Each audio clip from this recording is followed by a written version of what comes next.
ಹುಡುಕಾಟ ಪ್ರಾರಂಭಿಸಿದ್ದು within 2 hours ಒಳಗಡೆನೆ ಸೌಜನ್ಯ ಸಿಗ್ತಾಳೆ. ಆದ್ರೆ ಶವ ಆಗಿ ಅವಳ ಕೈಗಳನ್ನ ಅವಳದೇ ದುಪಟ್ಟ ಅಂಡ್ ID ಕಾರ್ಡ್ ಇಂದ ಮರಕ್ಕೆ ಕಟ್ಟಿರ್ತಾರೆ. And most brutal part is ಅವಳ ಯೋನಿ, ಅವಳ ಏನಿತ್ತು ಅದ್ರ ಒಳಗಡೆ 6 ಇಂಚ್ ಮಣ್ಣು ತುಂಬಿರ್ತಾರೆ. ಓ ಬಿಡಪ್ಪ, ನಮ್ ಪೊಲೀಸ್ ಅವ್ರಿಗೆ ತಮ್ಮ ಡ್ಯೂಟಿ ಮೇಲೆ ಎಷ್ಟೊಂದು ನಿಷ್ಠೆ ಇದೆ, ಒಂದೇ ದಿನದಲ್ಲಿ ಆರೋಪಿನ ಹಿಡಿದ್ಬಿಟ್ರಲ್ಲ ಅಂತ ಪೊಲೀಸ್ ಅವ್ರ ಮೇಲೆ ಫುಲ್ ಒಂಥರ ಹೊಗಳ್ತಾ ಇರ್ತಾರೆ. ಆದ್ರೆ ಪಾಪ ಜನರಿಗೆ ಎಲ್ಲಿ ಗೊತ್ತಿತ್ತು ಈ ಕೇಸ್ ನ ರಿಯಲ್ ಆರೋಪಿ ಬೇರೆ ಯಾರೋ ಇದಾರೆ, ಪೊಲೀಸ್ ಅವರೇ ಈ ಕೇಸ್ ನ ಮಿಸ್ಲೀಡ್ ಮಾಡೋದಕ್ಕೆ ಸುಮ್ನೆ ಸಂತೋಷ್ನ ಅರೆಸ್ಟ್ ಮಾಡಿದ್ದಾರೆ ಅಂತ. ಪೊಲೀಸ್ ಅವರು ಈ ಕೇಸ್ ಅಲ್ಲಿ ಕರಪ್ಟ್ ಆಗಿದ್ದಾರೆ, ಪೊಲೀಸ್ ಅವರೇ ಸತ್ಯ ಮುಚ್ಚಿಡ್ಲಿಕ್ಕೆ ಟ್ರೈ ಮಾಡ್ತಿದ್ದಾರೆ. ಹಾಗಾಗಿ ಈ ಕೇಸ್ ನ ಇನ್ಮುಂದೆ ಪೊಲೀಸ್ ಅವರಲ್ಲದೆ CBI ಅವರು ಇನ್ವೆಸ್ಟಿಗೇಷನ್ ಮಾಡಬೇಕು, ಈ ಕೇಸ್ ನ CBI ಒಪ್ಸಿ ಅಂತ ಅಗೇನ್ ಪ್ರೊಟೆಸ್ಟ್ ಗಳು ಸ್ಟಾರ್ಟ್ ಆಗ್ತವೆ. ಸೌಜನ್ಯ ಕೇಸ್ ಒಂದೇ ಅಲ್ಲ, ನಾರಾಯಣ ಹಾಗೂ ಯಮುನಾ ಕೇಸಲ್ಲೂ, ವೇದವಲ್ಲಿ ಕೇಸಲ್ಲೂ, ಆ ಬ್ಯಾಂಕ್ ಮ್ಯಾನೇಜರ್ ನ ಕೇಸಲ್ಲೂ ಹಾಗೂ ಪದ್ಮಲತಾ ಕೇಸಲ್ಲೂ ಸೀದಾ ಡೈರೆಕ್ಟ್ ಡೌಟ್ ಬರೋದೆ ಊರಿನ ಗೌಡ್ರ ಮೇಲೆ. ಸೌಜನ್ಯ ಕೇಸ್ ಬಿಟ್ಟು ಆ ಇನ್ನೊಂದು ಕೇಸ್ ಯಾವುದು, ಅದಕ್ಕೂ ಸಂತೋಷ್ಗೂ ಏನ್ ಸಂಬಂಧ, ಅದ್ರಲ್ಲಿ ಯಾಕೆ ಸಂತೋಷ್ನ ಪೊಲೀಸ್ ಅವರು ಫಿಟ್ ಮಾಡಿದ್ರು ಅಂತ ಪ್ರತಿಯೊಂದು ಹೇಳ್ತೀನಿ. ನಾನು ಈ ಚಾನೆಲ್ ನ ಸ್ಟಾರ್ಟ್ ಮಾಡ್ದಾಗಿಂದ one of the most requested video ಬಂದು ಸೌಜನ್ಯ ಕೇಸ್ ಬಗ್ಗೆ. ಸರಿ, ನಮ್ ದೂತ ಸಭೆಯ ಪ್ರಜೆಗಳು ಇಷ್ಟೊಂದು ಕೇಳ್ತಿದಾರಲ್ಲ, ಈ ಒಂದು ಕೇಸ್ ಬಗ್ಗೆ ವಿಡಿಯೋ ಮಾಡುವ ಅಂತ ಸೌಜನ್ಯ ಕೇಸ್ ಬಗ್ಗೆ ನಾನು ರಿಸರ್ಚ್ ಸ್ಟಾರ್ಟ್ ಮಾಡಿದೆ. ಅಂಡ್ ಟ್ರಸ್ಟ್ ಮೀ, ಎಷ್ಟೊಂದು ಕಾಂಪ್ಲೆಕ್ಸ್ ಈ ಒಂದು ಕೇಸ್ ಇದೆ ಅಂತಂದ್ರೆ ನನ್ ತಲೆನೇ ಕೆಟ್ಬಿಡ್ತು. ಬಟ್ ಡೋಂಟ್ ವರಿ, ನಿಮ್ಗಂತೂ ಪ್ರತಿ ಒಂದನ್ನ ತುಂಬಾ ಸಿಂಪಲ್ ಆಗಿ ಅರ್ಥ ಮಾಡಿಸ್ತೇನೆ. ಅನ್ಕೊಳ್ಳಿ, ಒಂದು ಊರು, ಆ ಊರಲ್ಲಿ ಒಂದು ಗೌಡ್ರ ಕುಟುಂಬ ಇದೆ. ಅಂಡ್ ಆ ಗೌಡ್ರ ಕುಟುಂಬ ತುಂಬಾನೇ ಪವರ್ಫುಲ್, ಲೈಕ್ ನಾವು ಮೂವೀಸ್ ಅಲ್ಲಿ ನೋಡ್ತೀವಲ್ಲ ಹಂಗೆ. ಸೊ ಗೌಡ್ರ ಊರು ಬಂದು ಧರ್ಮಸ್ಥಳ ಅಂತ. ಆ ಒಂದು ಊರಲ್ಲಿ ಇವ್ರಿಗೆ ಸಖತ್ ಕಂಟ್ರೋಲ್ ಇರುತ್ತೆ. ಈವನ್ ಅದೇ ಒಂದು ರೀಜನ್ ಅಲ್ಲಿ ಇರುವಂತಹ ಒಂದು ತುಂಬಾನೇ ಪಾಪ್ಯುಲರ್ ದೇವಸ್ಥಾನನು ಸಹ ಇವರೇ ಕಂಟ್ರೋಲ್ ಮಾಡ್ತಿರ್ತಾರೆ. ಆ ಒಂದು ದೇವಸ್ಥಾನ ಇಂದ ಈ ಗೌಡ್ರ ಕುಟುಂಬಕ್ಕೆ ಎಷ್ಟೊಂದು ದುಡ್ಡು ಬರ್ತಾ ಇರುತ್ತೆ ಅಂತಂದ್ರೆ, ಅದೇ ದುಡ್ಡಲ್ಲಿ ಇವರು ಬೇಜನ್ ಪ್ರೈವೇಟ್ ಪ್ರೈಮರಿ ಅಂಡ್ ಹೈಸ್ಕೂಲ್ಸ್ ನ ಸ್ಥಾಪನೆ ಮಾಡಿರ್ತಾರೆ, ಬೇಜನ್ ಪ್ರೈವೇಟ್ ಮೆಡಿಕಲ್ ಕಾಲೇಜಸ್ ಇರ್ತವೆ, ಅಂಡ್ ಬೇಜನ್ ಪ್ರೈವೇಟ್ ದೊಡ್ಡ ಹಾಸ್ಪಿಟಲ್ಸ್ ಇರ್ತವೆ. ಒಟ್ಟಲ್ಲಿ ಹೇಳ್ಬೇಕು ಅಂತಂದ್ರೆ ದುಡ್ಡಿನ ಸುರಿಮಳೆ ಇವ್ರಿಗೆ. ನೋಡಿ, ನಮ್ಮ ಭಾರತ ದೇಶದಲ್ಲಿ ಒಂದು ಕಾನೂನಿದೆ, ದ ರಿಲಿಜಿಯಸ್ ಎಂಡೋಮೆಂಟ್ ಆಕ್ಟ್ 1863 ಅಂತ. ಬೇಸಿಕಲಿ ಈ ಒಂದು ಕಾನೂನು ಏನ್ ಹೇಳುತ್ತೆ ಅಂತಂದ್ರೆ, ಭಾರತದಲ್ಲಿ ಯಾವ್ದೆಲ್ಲ ಹಿಂದೂ ಟೆಂಪಲ್ಸ್ ಇದಾವೋ ಅವೆಲ್ಲ ಗವರ್ಮೆಂಟ್ ಪ್ರಾಪರ್ಟಿ. ಆ ಹಿಂದೂ ಟೆಂಪಲ್ಸ್ ನ ಮ್ಯಾನೇಜ್ಮೆಂಟ್ ಎಲ್ಲ ಗವರ್ಮೆಂಟ್ ಕೈಗೆ ಹೋಗಿ ಗವರ್ಮೆಂಟ್ ಡಿಸೈಡ್ ಮಾಡುತ್ತೆ ಆ ಮ್ಯಾನೇಜ್ಮೆಂಟ್ ಅಲ್ಲಿ ಯಾರ್ ಕೆಲ್ಸಕ್ಕೆ ಇರಬೇಕು, ಯಾರ್ ಕೆಲ್ಸಕ್ಕೆ ಇರಬಾರ್ದು, ಅಂಡ್ ಆ ಟೆಂಪಲ್ ಇಂದ ಬರ್ತಿರುವಂತಹ ಡೊನೇಷನ್ ಅಮೌಂಟ್ ನ ಏನ್ ಮಾಡಬೇಕು ಅಂತ. ಸೊ ಈ ಒಂದು ಕಾನೂನಿನ ಪ್ರಕಾರ ಗವರ್ಮೆಂಟ್ ಇಂಡಿಯಾದಲ್ಲಿ ಇರುವಂತಹ ಆಲ್ಮೋಸ್ಟ್ ಎಲ್ಲಾ ಹಿಂದೂ ಟೆಂಪಲ್ಸ್ ನ ತನ್ನ ಕಂಟ್ರೋಲ್ ಅಲ್ಲಿ ತಗೋತಾ ಇರ್ಬೇಕಾದ್ರೆ ಗವರ್ಮೆಂಟ್ ಅಫಿಷಿಯಲ್ಸ್ ಧರ್ಮಸ್ಥಳ ಶ್ರೀ ಮಂಜುನಾಥ ದೇವಸ್ಥಾನಕ್ಕೂ ರೀಚ್ ಔಟ್ ಮಾಡ್ತಾರೆ. ಅಂಡ್ ಆಗ ಇಷ್ಟು ದಿನ ಟೆಂಪಲ್ ನ ಕಂಟ್ರೋಲ್ ಮಾಡ್ತಿದ್ದಂತಹ ಆ ಗೌಡ್ರ ಕುಟುಂಬ ಏನ್ ಹೇಳುತ್ತೆ ಗೊತ್ತಾ, ಇಲ್ಲ ಇದು ಹಿಂದೂ ಟೆಂಪಲ್ ಅಲ್ಲ, ಇದು ಜೈನ್ ಫ್ಯಾಮಿಲಿಗೆ ಬಿಲಾಂಗ್ ಮಾಡುವಂತಹ ಒಂದು ಪ್ರೈವೇಟ್ ಟೆಂಪಲ್ ಅಂತ ಹೇಳ್ತಾರೆ. ನಾನು ಇಷ್ಟು ದಿನ ಧರ್ಮಸ್ಥಳ ಶ್ರೀ ಮಂಜುನಾಥ ದೇವಸ್ಥಾನ ಒಂದು ಹಿಂದೂ ಟೆಂಪಲ್ ಅಂತ ಅನ್ಕೊಂಡಿದ್ದೆ. ಆದ್ರೆ ಈಗಷ್ಟೇ ನನಗೂ ಗೊತ್ತಾಗಿದ್ದು ಇದು ಹಿಂದೂ ಟೆಂಪಲ್ ಅಲ್ಲ, ಇದು ಒಂದು ಜೈನ್ ಫ್ಯಾಮಿಲಿಗೆ ಬಿಲಾಂಗ್ ಮಾಡುವಂತಹ ಪ್ರೈವೇಟ್ ಜೈನ್ ಟೆಂಪಲ್ ಅಂತ.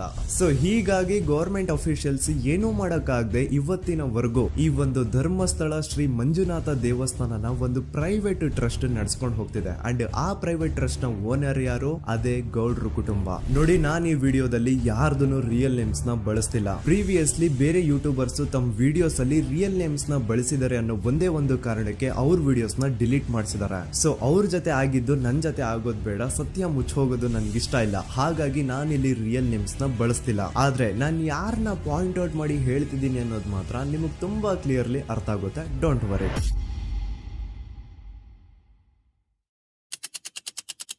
ದಿನಾಂಕ 9/10/2012. A very normal day for everyone except Soujanya. Dharmasthala ಹತ್ರ ಇರುವಂತಹ ಪಂಗಳ್ ಅನ್ನೋ ಒಂದು ಸಣ್ಣ ಹಳ್ಳಿಗೆ ಬಿಲಾಂಗ್ ಮಾಡುವಂತಹ ಸೌಜನ್ಯ ತುಂಬಾನೇ ಒಳ್ಳೆ ಹುಡುಗಿ. SDM ಕಾಲೇಜ್ ಆಫ್ ಉಜ್ರಿಯಲ್ಲಿ 2nd PUC ಓದ್ತಿದ್ದಂತಹ ಇವಳು ತುಂಬಾನೇ ಬ್ರೈಟ್ ಸ್ಟೂಡೆಂಟ್ ಕೂಡ. ಸೊ ಒಂದು ದಿನ ಅಂದ್ರೆ 9 ಅಕ್ಟೋಬರ್ 2012 ಬೆಳಿಗ್ಗೆ 7:30-8 ಗಂಟೆ ಹಾಗೆ ಆಸ್ ಯೂಶುವಲ್ ತನ್ನ ಕಾಲೇಜ್ ಹೋಗೋದಕ್ಕೆ ರೆಡಿ ಆಗ್ತಿರ್ತಾಳೆ. ಅವತ್ತು ಮಂಗಳವಾರದ ದಿನ ಅಂಡ್ ಅವತ್ತು ಲೋಕಲ್ ಫೆಸ್ಟಿವಲ್ ಬೇರೆ ಇರುತ್ತೆ, ಹೊಸ ಅಕ್ಕಿ ಅಂತ. ಈ ಒಂದು ಲೋಕಲ್ ಫೆಸ್ಟಿವಲ್ ದಿನ ಮನೆ ಒಳಗಡೆ ಏನೇ ಅಡುಗೆ ಮಾಡಿದ್ರು ಹೊಸ ಅಕ್ಕಿನೇ ಬಳಸಬೇಕು. ಸೊ ಹೊಸ ಅಕ್ಕಿ ತಂದು ಬ್ರೇಕ್ಫಾಸ್ಟ್ ನ ರೆಡಿ ಮಾಡೋಷ್ಟ್ರಲ್ಲಿ ಸೌಜನ್ಯ ಅವ್ರ ತಾಯಿ ತುಂಬಾ ಲೇಟ್ ಮಾಡ್ತಾರೆ. ಸೊ ಕಾಲೇಜ್ಗೆ ಲೇಟ್ ಆಗ್ತಿದೆ ಅಂತ ಈ ಸೌಜನ್ಯ ಟಿಫಿನ್ ಸಹ ಮಾಡದೆ ಹಾಗೆ ಹೋಗ್ತಾಳೆ. ಅವಳ ತಲೆಯಲ್ಲಿ ಏನಿತ್ತು ಅಂತಂದ್ರೆ, ಹೆಂಗೋ ಇವತ್ತು ಲೋಕಲ್ ಫೆಸ್ಟಿವಲ್ ಬೇರೆ ಇದೆ, ಹಾಗಾಗಿ ಮೇ ಬಿ ಕಾಲೇಜು ಬೇಗ ಬಿಡ್ಬೋದು, ಸೊ ಮಧ್ಯಾಹ್ನ ಡೈರೆಕ್ಟ್ ಮನೆಗೆ ಬಂದು ಊಟ ಮಾಡುವ ಬಿಡು ಅಂತ ಅವಳು ಅನ್ಕೊಂಡಿರ್ತಾಳೆ. ಆದ್ರೆ ಕಾಲೇಜ್ ಹೋಗಾದ್ಮೇಲೆ ಗೊತ್ತಾಗುತ್ತೆ ಅವತ್ತು ಅವಳಿಗೆ ಸ್ಪೆಷಲ್ ಕ್ಲಾಸಸ್ ಬೇರೆ ಇದೆ ಅಂತ. ಸೌಜನ್ಯ ಬ್ರೇಕ್ಫಾಸ್ಟ್ ಕೂಡ ಮಾಡಿರಲ್ಲ ಅಂಡ್ ಲಂಚ್ ಬಾಕ್ಸ್ ಕೂಡ ತಂದಿರಲ್ಲ. ಹಾಗಾಗಿ ಲಂಚ್ ಟೈಮ್ ಅಲ್ಲಿ ಸೌಜನ್ಯನ ಒಬ್ಳು ಫ್ರೆಂಡ್ ಜಾನ್ವಿ ತಾನ್ ತಂದಿರುವಂತಹ ಲಂಚ್ ಬಾಕ್ಸ್ ಅಲ್ಲಿ ಒಂದಿಷ್ಟು ಲಂಚ್ ನ ಆಫರ್ ಮಾಡ್ತಾಳ. ಆದ್ರೆ ಸೌಜನ್ಯ ಪರವಾಗಿಲ್ಲ ನೀನ್ ತಿನ್ನು, ನಾನ್ ಮನೆಗೆ ಹೋಗ್ಬಿಟ್ಟು ಊಟ ಮಾಡ್ಕೊಂತೀನಿ ಅಂತ ಹೇಳ್ತಾಳ. ಸುಮಾರು ಮಧ್ಯಾಹ್ನದ 3:45ಕ್ಕೆ ಕಾಲೇಜ್ ಬಿಡುತ್ತೆ. ಸೌಜನ್ಯ ಕಾಲೇಜ್ ಇಂದ ಬಸ್ ಅಲ್ಲಿ ಬಂದು ನೇತ್ರಾವತಿ ಬಸ್ ಸ್ಟಾಪ್ ಹತ್ರ ಇಳ್ಕೋತಾಳ. ಅವಳ ಜೊತೆ ಅವಳ ಕ್ಲಾಸ್ ಮೇಟ್ಸ್ ಅಂಡ್ ಫ್ರೆಂಡ್ಸ್ ಎಲ್ಲ ಇರ್ತಾರೆ. ಸೊ ಅವ್ರಿಗೆಲ್ಲ ಬಾಯ್ ಹೇಳ್ಬಿಟ್ಟು ಸೌಜನ್ಯ ತನ್ನ ಮನೆ ಕಡೆಗೆ ಹೊರಡ್ತಾಳ. ನೇತ್ರಾವತಿ ಬಸ್ ಸ್ಟಾಪ್ ಇಂದ ಸೌಜನ್ಯ ಮನೆಗೆ 20 ಮಿನಿಟ್ಸ್ ನ ವಾಕ್ ಇರುತ್ತೆ. ಮ್ಯಾಕ್ಸ್ ಟು ಮ್ಯಾಕ್ಸ್ 30 ಮಿನಿಟ್ ಹಿಡಿಬಹುದು. ಸೊ ಸೌಜನ್ಯ ನಡ್ಕೊಂಡು ಮನೆ ಕಡೆಗೆ ಹೋಗ್ತಾ ಇರ್ತಾಳೆ. ಒಂದ್ ಸ್ವಲ್ಪ ದೂರದಲ್ಲಿ ಪ್ರಕೃತಿ ಹಾಸ್ಪಿಟಲ್ ಅಂತ ಒಂದಿರುತ್ತೆ. ಅಲ್ಲಿನ ಸೆಕ್ಯೂರಿಟಿ ಗಾರ್ಡ್ ಸೌಜನ್ಯ ನಡ್ಕೊಂಡು ಹೋಗ್ತಾ ಇರೋದನ್ನ ನೋಡ್ತಾನೆ ಕೂಡ. ನಂತರ ಸೌಜನ್ಯ ಒಂದು 10 ನಿಮಿಷ ಹಂಗೆ ಮುಂದೆ ನಡ್ಕೊಂಡು ಹೋಗಾದ್ಮೇಲೆ ಸೌಜನ್ಯಗೆ ತನ್ನ ಮಾವ ಸಿಗ್ತಾರ. ಅವರು ಸೌಜನ್ಯನ ನೋಡಿ ಮಾತಾಡಿಸ್ತಾರೆ. ಯಾಕಮ್ಮ ಕಾಲೇಜಿಂದ ಇಷ್ಟು ಲೇಟ್ ಬರ್ತಿದ್ಯಾ ಅಂತ ಕೇಳ್ತಾರೆ. ಆಗ ಸೌಜನ್ಯ ಇಲ್ಲ ಮಾವ, ಕಾಲೇಜಲ್ಲಿ ಸ್ಪೆಷಲ್ ಕ್ಲಾಸ್ ಇತ್ತು ಹಾಗಾಗಿ ಲೇಟ್ ಆಗ್ಬಿಡ್ತು ಅಂತ ಹೇಳಿ ಒಂದೆರಡು ಮಾತಾಡಿಸಿ ನಂತರ ತನ್ನ ಮನೆ ಕಡೆ ತಾನು ಹೊರಡ್ತಾಳ. ಈಗ ಆ ಒಂದು ಪಾಯಿಂಟ್ ಇಂದ ಸೌಜನ್ಯಗೆ ತನ್ನ ಮನೆ ಹೋಗ್ಲಿಕ್ಕೆ 10 ನಿಮಿಷ ಬೇಕು. ಮ್ಯಾಕ್ಸ್ ಟು ಮ್ಯಾಕ್ಸ್ 20 ಮಿನಿಟ್ ಅನ್ಕೊಳ್ಳಿ. 3:45ಕ್ಕೆ ಕಾಲೇಜ್ ಬಿಟ್ರೆ ಅರೌಂಡ್ 4:30ಗೆ ಮನೇಲಿ ಇರ್ಬೇಕಾಗಿದ್ದು ಹುಡುಗಿ 6:15 ಗಂಟೆ ಆಗಿದ್ರು ಮನೆಗೆ ಸೇರಿರಲ್ಲ. ಸೊ ಮನೇಲಿ ಸೌಜನ್ಯ ಅವ್ರ ತಾಯಿಗೆ ಟೆನ್ಷನ್ ಸ್ಟಾರ್ಟ್ ಆಗುತ್ತೆ. ಏನಪ್ಪಾ ಈ ಹುಡುಗಿ ಎಷ್ಟೊತ್ತಾದ್ರೂ ಇನ್ನು ಮನೆಗ್ ಬಂದಿಲ್ವಲ್ಲ ಅಂತ. ಸೊ ಅವ್ರೇನ್ ಮಾಡ್ತಾರೆ, ಸೌಜನ್ಯ ಅವ್ರ ತಂದೆ ಕಾಲ್ ಮಾಡ್ಬಿಟ್ಟು ರೀ ಹಿಂಗೆ 3:30-4 ಗಂಟೆಗೆ ಕಾಲೇಜ್ ಇಂದ ಮನೆಗ್ ಬರ್ತಿದ್ದಿದ್ ನಮ್ ಹುಡುಗಿ ಇವತ್ತು 7 ಗಂಟೆ ಆದ್ರೂ ಇನ್ನು ಮನೆಗ್ ಬಂದಿಲ್ಲ, ನೀವು ಸ್ವಲ್ಪ ಬೇಗ ಮನೆಗ್ ಬಂದು ವಿಚಾರಿಸಿ ಅಂತ ಗಾಬ್ರಿಲಿ ಹೇಳ್ತಾರ. ಸರಿ ಅಂತ ಸೌಜನ್ಯ ಅವ್ರ ತಂದೆ ಮನೆಗ್ ಬಂದ್ಬಿಟ್ಟು ಸೌಜನ್ಯನ ಫ್ರೆಂಡ್ಸ್ ಕ್ಲಾಸ್ ಮೇಟ್ಸ್ ಯಾರ್ದೆಲ್ಲ ಅವ್ರ ಹತ್ರ ನಂಬರ್ ಇರುತ್ತೋ ಅವ್ರಿಗೆಲ್ಲ ಕಾಲ್ ಮಾಡ್ಬಿಟ್ಟು ಸೌಜನ್ಯ ಬಗ್ಗೆ ಕೇಳ್ತಾರ. ನಮ್ ಹುಡುಗಿ ಏನಾದ್ರೂ ನಿಮ್ ಮನೆಗ್ ಬಂದಿದ್ದಾಳ ಅಮ್ಮ ಅಂತ. ಆದ್ರೆ ಸೌಜನ್ಯನ ಫ್ರೆಂಡ್ಸ್ ಅಂಡ್ ಕ್ಲಾಸ್ ಮೇಟ್ಸ್ ಎಲ್ಲ ಇಲ್ಲ ಅಂಕಲ್ ನಮ್ ಮನೆಗಂತೂ ಸೌಜನ್ಯ ಏನು ಬಂದಿಲ್ಲ, ಅವಳು ಬಸ್ ಸ್ಟಾಪ್ ಇಂದ ಸೀದಾ ನಿಮ್ ಮನೆ ಕಡೆಗೇನೆ ಹೊರಟ್ಲಲ್ವಾ, ಯಾಕೆ ಇನ್ನೂ ಬಂದಿಲ್ವಾ ಅಂತ ಕೇಳ್ತಾರ. ಆಗ ಸೌಜನ್ಯ ಅವ್ರ ತಂದೆ ಇಲ್ಲಮ್ಮ ಬಂದಿಲ್ಲ ಹಾಗಾಗಿನೇ ಕಾಲ್ ಮಾಡಿರೋದು ಅಂತ ಹೇಳಿ ಕಾಲ್ ಕಟ್ ಮಾಡ್ತಾರ. ದೆನ್ ಸೌಜನ್ಯ ಅವ್ರ ತಂದೆ ಸೌಜನ್ಯ ಅವ್ರ ಮಾವ ಕಾಲ್ ಮಾಡ್ತಾರ. ಅಳಿಯ ಎಲ್ಲಿದ್ಯಾ, ನನ್ ಮಗಳು ಇನ್ನು ಮನೆಗ್ ಬಂದಿಲ್ಲ, ನೀನೇನಾದ್ರೂ ಅವಳನ್ನ ನೋಡ್ದ ಅಂತ ಕೇಳ್ತಾರ. ಆ ಕಡೆಯಿಂದ ಅವರು ಸೌಜನ್ಯನ ಮಾವ ಹೇಳ್ತಾರೆ, ಹ್ಞೂ ನಾನ್ ನೋಡ್ದೆ, 4 ಕಾಲು ಹಾಗೆ ಆ ಹುಡುಗಿ ಕಾಲೇಜ್ ಇಂದ ಬರ್ಬೇಕಾದ್ರೆ ನನಗ್ ಕಾಣಿಸಿದ್ಲು, ನಾನ್ ಸ್ವಲ್ಪ ಮಾತಾಡ್ದೆ ಅವಳ ಹತ್ರ, ಅದಾದ್ಮೇಲೆ ಅವಳು ಮನೆ ಕಡೆ ಹೋದ್ಲಲ್ಲ, ಯಾಕೆ ಇನ್ನೂ ಬಂದಿಲ್ವಾ ಅಂತ ಅವರೇ ಉಲ್ಟಾ ಕ್ವಶನ್ ಕೇಳ್ತಾರ. ಈ ಕಡೆ ಸೌಜನ್ಯ ಅವ್ರ ತಂದೆ ಇಲ್ಲ 7 ಗಂಟೆ ಆದ್ರೂ ಮಗು ಇನ್ನು ಮನೆಗ್ ಬಂದಿಲ್ಲ, ನಮ್ಗೆ ಯಾಕೋ ತುಂಬಾ ಗಾಬರಿ ಆಗ್ತಿದೆ, ನೀನೊಂದ್ ಕೆಲ್ಸ ಮಾಡು ನಮ್ಮವ್ರನ್ನೆಲ್ಲ ಸೇರ್ಸು ಎಲ್ರೂ ಸೇರಿ ಹುಡುಕುವ ಅವಳನ್ನ ಅಂತ ಸುಮಾರು ರಾತ್ರಿ 7 ಗಂಟೆಯಿಂದ ಹಿಡಿದು 11 ಗಂಟೆವರೆಗೂ ಸೌಜನ್ಯನ ಮನೆಯವರು ಅಂಡ್ ಊರಿನ ಜನ 200-300 ಜನ ಸೇರ್ಕೊಂಡು ಸೌಜನ್ಯನ ಹುಡುಕ್ತಾರೆ. ಆದ್ರೆ ಸೌಜನ್ಯನ ಒಂದು ಸುಳಿವು ಸಿಗಲ್ಲ. ಸೊ ಕೊನೆಗೆ ಸಹಾಯ ಕೇಳ್ತಾ ರಾತ್ರಿ 11 ಗಂಟೆ ಹಾಗೆ ಸೌಜನ್ಯನ ತಂದೆ ತಾಯಿ ಅಂಡ್ ಊರಿನ ಜನ ಎಲ್ಲ ಬೆಳ್ತಂಗಡಿ ಪೊಲೀಸ್ ಸ್ಟೇಷನ್ ಹತ್ರ ಹೋಗ್ತಾರ. ಅಲ್ಲಿ ಪೊಲೀಸ್ ಅವ್ರ ಹತ್ರ ಕಾಲೇಜ್ ಹೋಗಿದ್ ನಮ್ ಹುಡುಗಿ ಇಷ್ಟೊತ್ತಾದ್ರೂ ಇನ್ನು ಮನೆಗ್ ಬಂದಿಲ್ಲ, ಎಷ್ಟು ಹುಡುಕಿದ್ರು ಸಿಗ್ತಾ ಇಲ್ಲ, ಸೊ ಪ್ಲೀಸ್ ಒಂದು ಮಿಸ್ಸಿಂಗ್ ರಿಪೋರ್ಟ್ ನ ಫೈಲ್ ಮಾಡಿ ನಮ್ ಹುಡುಗಿನ ಹುಡುಕೊಡಿ ಅಂತ ಕೇಳ್ಕೊತಾರ. ಆದ್ರೆ ಪೊಲೀಸ್ ಅವರು ಒಪ್ಪಲ್ಲ. ಇಲ್ಲ ಯಾವುದೇ ಪರ್ಸನ್ ಮಿಸ್ಸಿಂಗ್ ಆದ್ರೆ ಆಫ್ಟರ್ 24 ಅವರ್ಸ್ ಆದ್ಮೇಲೆ ರಿಪೋರ್ಟ್ ಫೈಲ್ ಮಾಡಕ್ಕಾಗೋದು. ಸೊ ನೀವ್ ಒಂದ್ ಕೆಲ್ಸ ಮಾಡಿ, ಈಗ ಮನೆಗ್ ಹೋಗಿ ನಾಳೆ ಬೆಳಿಗ್ಗೆವರೆಗೂ ನೋಡಿ, ನಾಳೆ ಬೆಳಿಗ್ಗೆವರೆಗೂ ನಿಮ್ ಮಗಳು ನಿಮ್ ಮನೆಗ್ ಬಂದಿಲ್ಲ ಅಂತಂದ್ರೆ ಆಗ ಬಂದ್ಬಿಟ್ಟು ಮಿಸ್ಸಿಂಗ್ ರಿಪೋರ್ಟ್ ನ ಫೈಲ್ ಮಾಡಿಸಿ ಅಂತ ಹೇಳಿ ಕಳಿಸ್ತಾರ. ಆಗ ಆಲ್ಮೋಸ್ಟ್ ಮಿಡ್ ನೈಟ್ ಆಗಿರೋದ್ರಿಂದ ಅಂಡ್ ಮಳೆ ಬೇರೆ ತುಂಬಾ ಜೋರಾಗಿ ಬರ್ತಾ ಇರುತ್ತೆ. ಸೊ ಈ ಸಿಚುವೇಶನ್ ಅಲ್ಲಿ ಸೌಜನ್ಯನ ಹುಡುಕ್ಲಿಕ್ಕೆ ಆಗಲ್ಲ. ನಾಳೆ ಬೆಳಿಗ್ಗೆ ಸೇರ್ಕೊಂಡು ಅಗೇನ್ ಎಲ್ರು ಸೌಜನ್ಯನ ಹುಡುಕುವ ಅಂತ ಸೌಜನ್ಯನ ಮನೆಯವರು ಅಂಡ್ ಊರಿನ ಜನ ಎಲ್ರು ತಮ್ಮ ಮನೆಗೆ ಹೋಗ್ಬಿಡ್ತಾರ. ನೆಕ್ಸ್ಟ್ ದಿನ ಅಂದ್ರೆ 10 ಅಕ್ಟೋಬರ್ 2012 ಬುಧವಾರದ ದಿನ ಬೆಳಿಗ್ಗೆ 10 ಗಂಟೆ ಹಾಗೆ ಸೌಜನ್ಯನ ಮನೆಯವರು ಅಂಡ್ ಊರಿನ 200-300 ಜನ ಸೇರ್ಕೊಂಡು ಅಗೇನ್ ಸೌಜನ್ಯಗೋಸ್ಕರ ಹುಡುಕಾಟ ಸ್ಟಾರ್ಟ್ ಮಾಡ್ತಾರ. ಹುಡುಕಾಟ ಪ್ರಾರಂಭಿಸಿದ್ದು ವಿತಿನ್ 2 ಅವರ್ಸ್ ಒಳಗಡೆನೆ ಸೌಜನ್ಯ ಸಿಗ್ತಾಳೆ. ಆದ್ರೆ ಶವ ಆಗಿ ಆ 200-300 ಊರಿನ ಜನ ಎಲ್ಲ ಸೇರ್ಕೊಂಡು ಏನ್ ಸೌಜನ್ಯನ ಹುಡುಕ್ತಾ ಇದ್ರು ಅದರಲ್ಲಿ ಯಾರೋ ಒಬ್ರಿಗೆ ಸೌಜನ್ಯನ ಮನೆಯಿಂದ ಕೇವಲ 10 ನಿಮಿಷ ದೂರದಲ್ಲಿರುವಂತಹ ಒಂದು ಹಳ್ಳನ ದಡದಲ್ಲಿ ಸೌಜನ್ಯ ಮೃತದೇಹ ಸಿಗುತ್ತಾ. ಈಗ ಸತ್ತಿರುವಂತಹ ಸೌಜನ್ಯನ ಡೆಡ್ ಬಾಡಿ ಯಾವ ಒಂದು ಕಂಡೀಷನ್ ಅಲ್ಲಿ ಇತ್ತು ಅಂತ ಹೇಳ್ತೀನಿ, ಸ್ವಲ್ಪ ಗಮನ ಇಟ್ಟು ಕೇಳಿಸ್ಕೊಳ್ಳಿ. ಅವಳ ಕೈಗಳನ್ನ ಅವಳದೇ ದುಪಟ್ಟ ಅಂಡ್ ID ಕಾರ್ಡ್ ಇಂದ ಮರಕ್ಕೆ ಕಟ್ಟಿರ್ತಾರ. ಅವಳ ಬಾಡಿ ಎಲ್ಲ ನೇಕೆಡ್ ಇರುತ್ತೆ, ಮೈ ಮೇಲೆ ಸರಿಯಾದ ಬಟ್ಟೆ ಇರಲ್ಲ, ಮೈ ಮೇಲೆ ಮಲ್ಟಿಪಲ್ ಕಟ್ ಮಾರ್ಕ್ಸ್ ಇರುತ್ತೆ, ತುಂಬಾ ಜೋರಾಗಿ ಹೊಡೆದಿರುವಂತಹ ಗಾಯಗಳು ಮೈ ಮೇಲೆ ಎದ್ದು ಕಾಣಿಸ್ತಿರ್ತವೆ. ಅವಳ ರಿಪ್ಸ್ ಎದೆ ಭಾಗದ ಮೂಳೆಗಳೆಲ್ಲ ಮುರಿದು ಹೋಗ್ಬಿಟ್ಟಿರ್ತವೆ. And most brutal part is ಅವಳ ಯೋನಿ, ಅವಳ ಏನಿತ್ತು ಅದ್ರ ಒಳಗಡೆ 6 ಇಂಚ್ ಮಣ್ಣು ತುಂಬಿರ್ತಾರೆ. ಆ ಬಾಡಿ ಕಂಡೀಷನ್ ನ ನೋಡಿದಾದ್ಮೇಲೆ ಒಂದಂತೂ ತುಂಬಾ ಕ್ಲಿಯರ್ ಆಗಿ ಅರ್ಥ ಆಗುತ್ತೆ, ಅವಳನ್ನ ಯಾರೋ ತುಂಬಾ ಫೋರ್ಸ್ಫುಲಿ ಮಾಡಿ ನಂತರ ನಿರ್ದಯವಾಗಿ ಸಾಯಿಸಿದ್ದಾರೆ ಅಂತ. ಇಲ್ಲಿ ಕ್ರಿಮಿನಲ್ಸ್ ನ ಬುದ್ಧಿವಂತಿಕೆ ನೋಡಿ ಪೊಲೀಸ್ ಅವ್ರಿಗೆ ಏನೂ ಸುಳಿವು ಸಿಗ್ಬಾರ್ದು ಅಂತ ಅವಳ ಯೋನಿ ಒಳಗಡೆ 6 ಇಂಚ್ ಅಷ್ಟು ಮಣ್ಣು ತುಂಬ ಹೋಗಿರ್ತಾರೆ. ಸೊ ದೆನ್ ಪೊಲೀಸ್ ಅವ್ರಿಗೆ ವಿಷಯ ಗೊತ್ತಾಗುತ್ತೆ. ಅವರು ಸ್ಪಾಟ್ ಗೆ ಬಂದು ಸೌಜನ್ಯನ ಬಾಡಿನ ರಿಕವರ್ ಮಾಡಿ ಆ ಒಂದು ಸ್ಪಾಟ್ ನ ಕಂಪ್ಲೀಟ್ ಸೀಸ್ ಮಾಡ್ತಾರೆ. ಒಬ್ಳು ಸಾಮಾನ್ಯ ಮಿಡಲ್ ಕ್ಲಾಸ್ ಹುಡುಗಿ, ಒಬ್ಳು ವೆರಿ ಬ್ರೈಟ್ ಸ್ಟೂಡೆಂಟ್ ನ ಈ ಮಟ್ಟಿಗೆ ಇಷ್ಟು ನಿರ್ದಯವಾಗಿ ಸಾಯಿಸಿರೋದು ಯಾರು? ಇನ್ ಕೇಸ್ ಏನಾದ್ರೂ ಈ ಕ್ರೈಮ್ ಮಾಡಿದವನು ಸಿಕ್ಕಿ ಬಿದ್ರೆ ಅವನ್ನ ಸುಮ್ನೆ ಬಿಡಬಾರ್ದು ಅಂತ ಜನ ಆಕ್ರೋಶ ವ್ಯಕ್ತಪಡಿಸ್ತಾರೆ. ಅಂಡ್ ಗೆಸ್ ವಾಟ್, ನಮ್ ಪೊಲೀಸ್ ಅವರು ಇಷ್ಟೊಂದು ಫಾಸ್ಟ್ ಆಗಿ ಇನ್ವೆಸ್ಟಿಗೇಷನ್ ಕಂಪ್ಲೀಟ್ ಮಾಡ್ತಾರೆ ಅಂತ ನಾನಂತೂ ಎಕ್ಸ್ಪೆಕ್ಟ್ ಮಾಡಿರ್ಲಿಲ್ಲ. ಅಂಡ್ ಈವನ್ ಈ ಒಂದು ವಿಷಯದಿಂದ ಊರಿನ ಜನನು ಶಾಕ್ ಆಗ್ತಾರೆ. ಸೌಜನ್ಯ ಬಾಡಿ ಸಿಕ್ಕಿದ್ದ ನೆಕ್ಸ್ಟ್ ದಿನ ಅಂದ್ರೆ 11 ಅಕ್ಟೋಬರ್ 2012 ಸಂಜೆ 5 ಗಂಟೆ ಹಾಗೆ ಯಾರು ಸೌಜನ್ಯನ ಪಂಡು ಮರ್ಡರ್ ಮಾಡಿದ್ನೋ ಆ ಕ್ರಿಮಿನಲ್ ಕೂಡ ಸಿಕ್ಕಿ ಬೀಳ್ತಾನೆ. ಈಗ ನೀವು ಥಿಂಕ್ ಮಾಡ್ಬೋದು, ಸೌಜನ್ಯನ ಯಾರು ಮರ್ಡರ್ ಮಾಡಿದ್ರು ಅಂಡ್ ಯಾರ ಕ್ರೈಮ್ ನ ಮಾಡಿದ್ರು ಅವನು ನೆಕ್ಸ್ಟ್ ದಿನಾನೇ ಸಿಕ್ಕಿ ಬಿದ್ದ. ಹಾಗಿದ್ರೆ ಈ ಕೇಸ್ ಯಾವಾಗ್ಲೂ ಕ್ಲೋಸ್ ಆಗ್ಬಿಡ್ಬೇಕಿತ್ತು. ಆದ್ರೂ ಸ್ಟಿಲ್ ಇವತ್ತಿನ ದಿನವರೆಗೂ ಯಾಕೆ ಈ ಕೇಸ್ ಪದೇ ಪದೇ ನ್ಯೂಸ್ ಅಲ್ಲಿ ಬರುತ್ತೆ ಅಂದ್ರೆ, ನಮ್ ದೂತ ಸಭೆಯ ಪ್ರಜೆಗಳೇ ರೆಡಿ ಆಗಿ, ಆರೋಪಿ ಸಿಕ್ಕಾದ್ಮೇಲೆ ಈ ಕೇಸು ಕ್ಲೋಸ್ ಆಗಿಲ್ಲ. ಆಕ್ಚುಲಿ ಈ ಕೇಸು ಓಪನ್ ಆಗಿದ್ದೆ ಈಗ.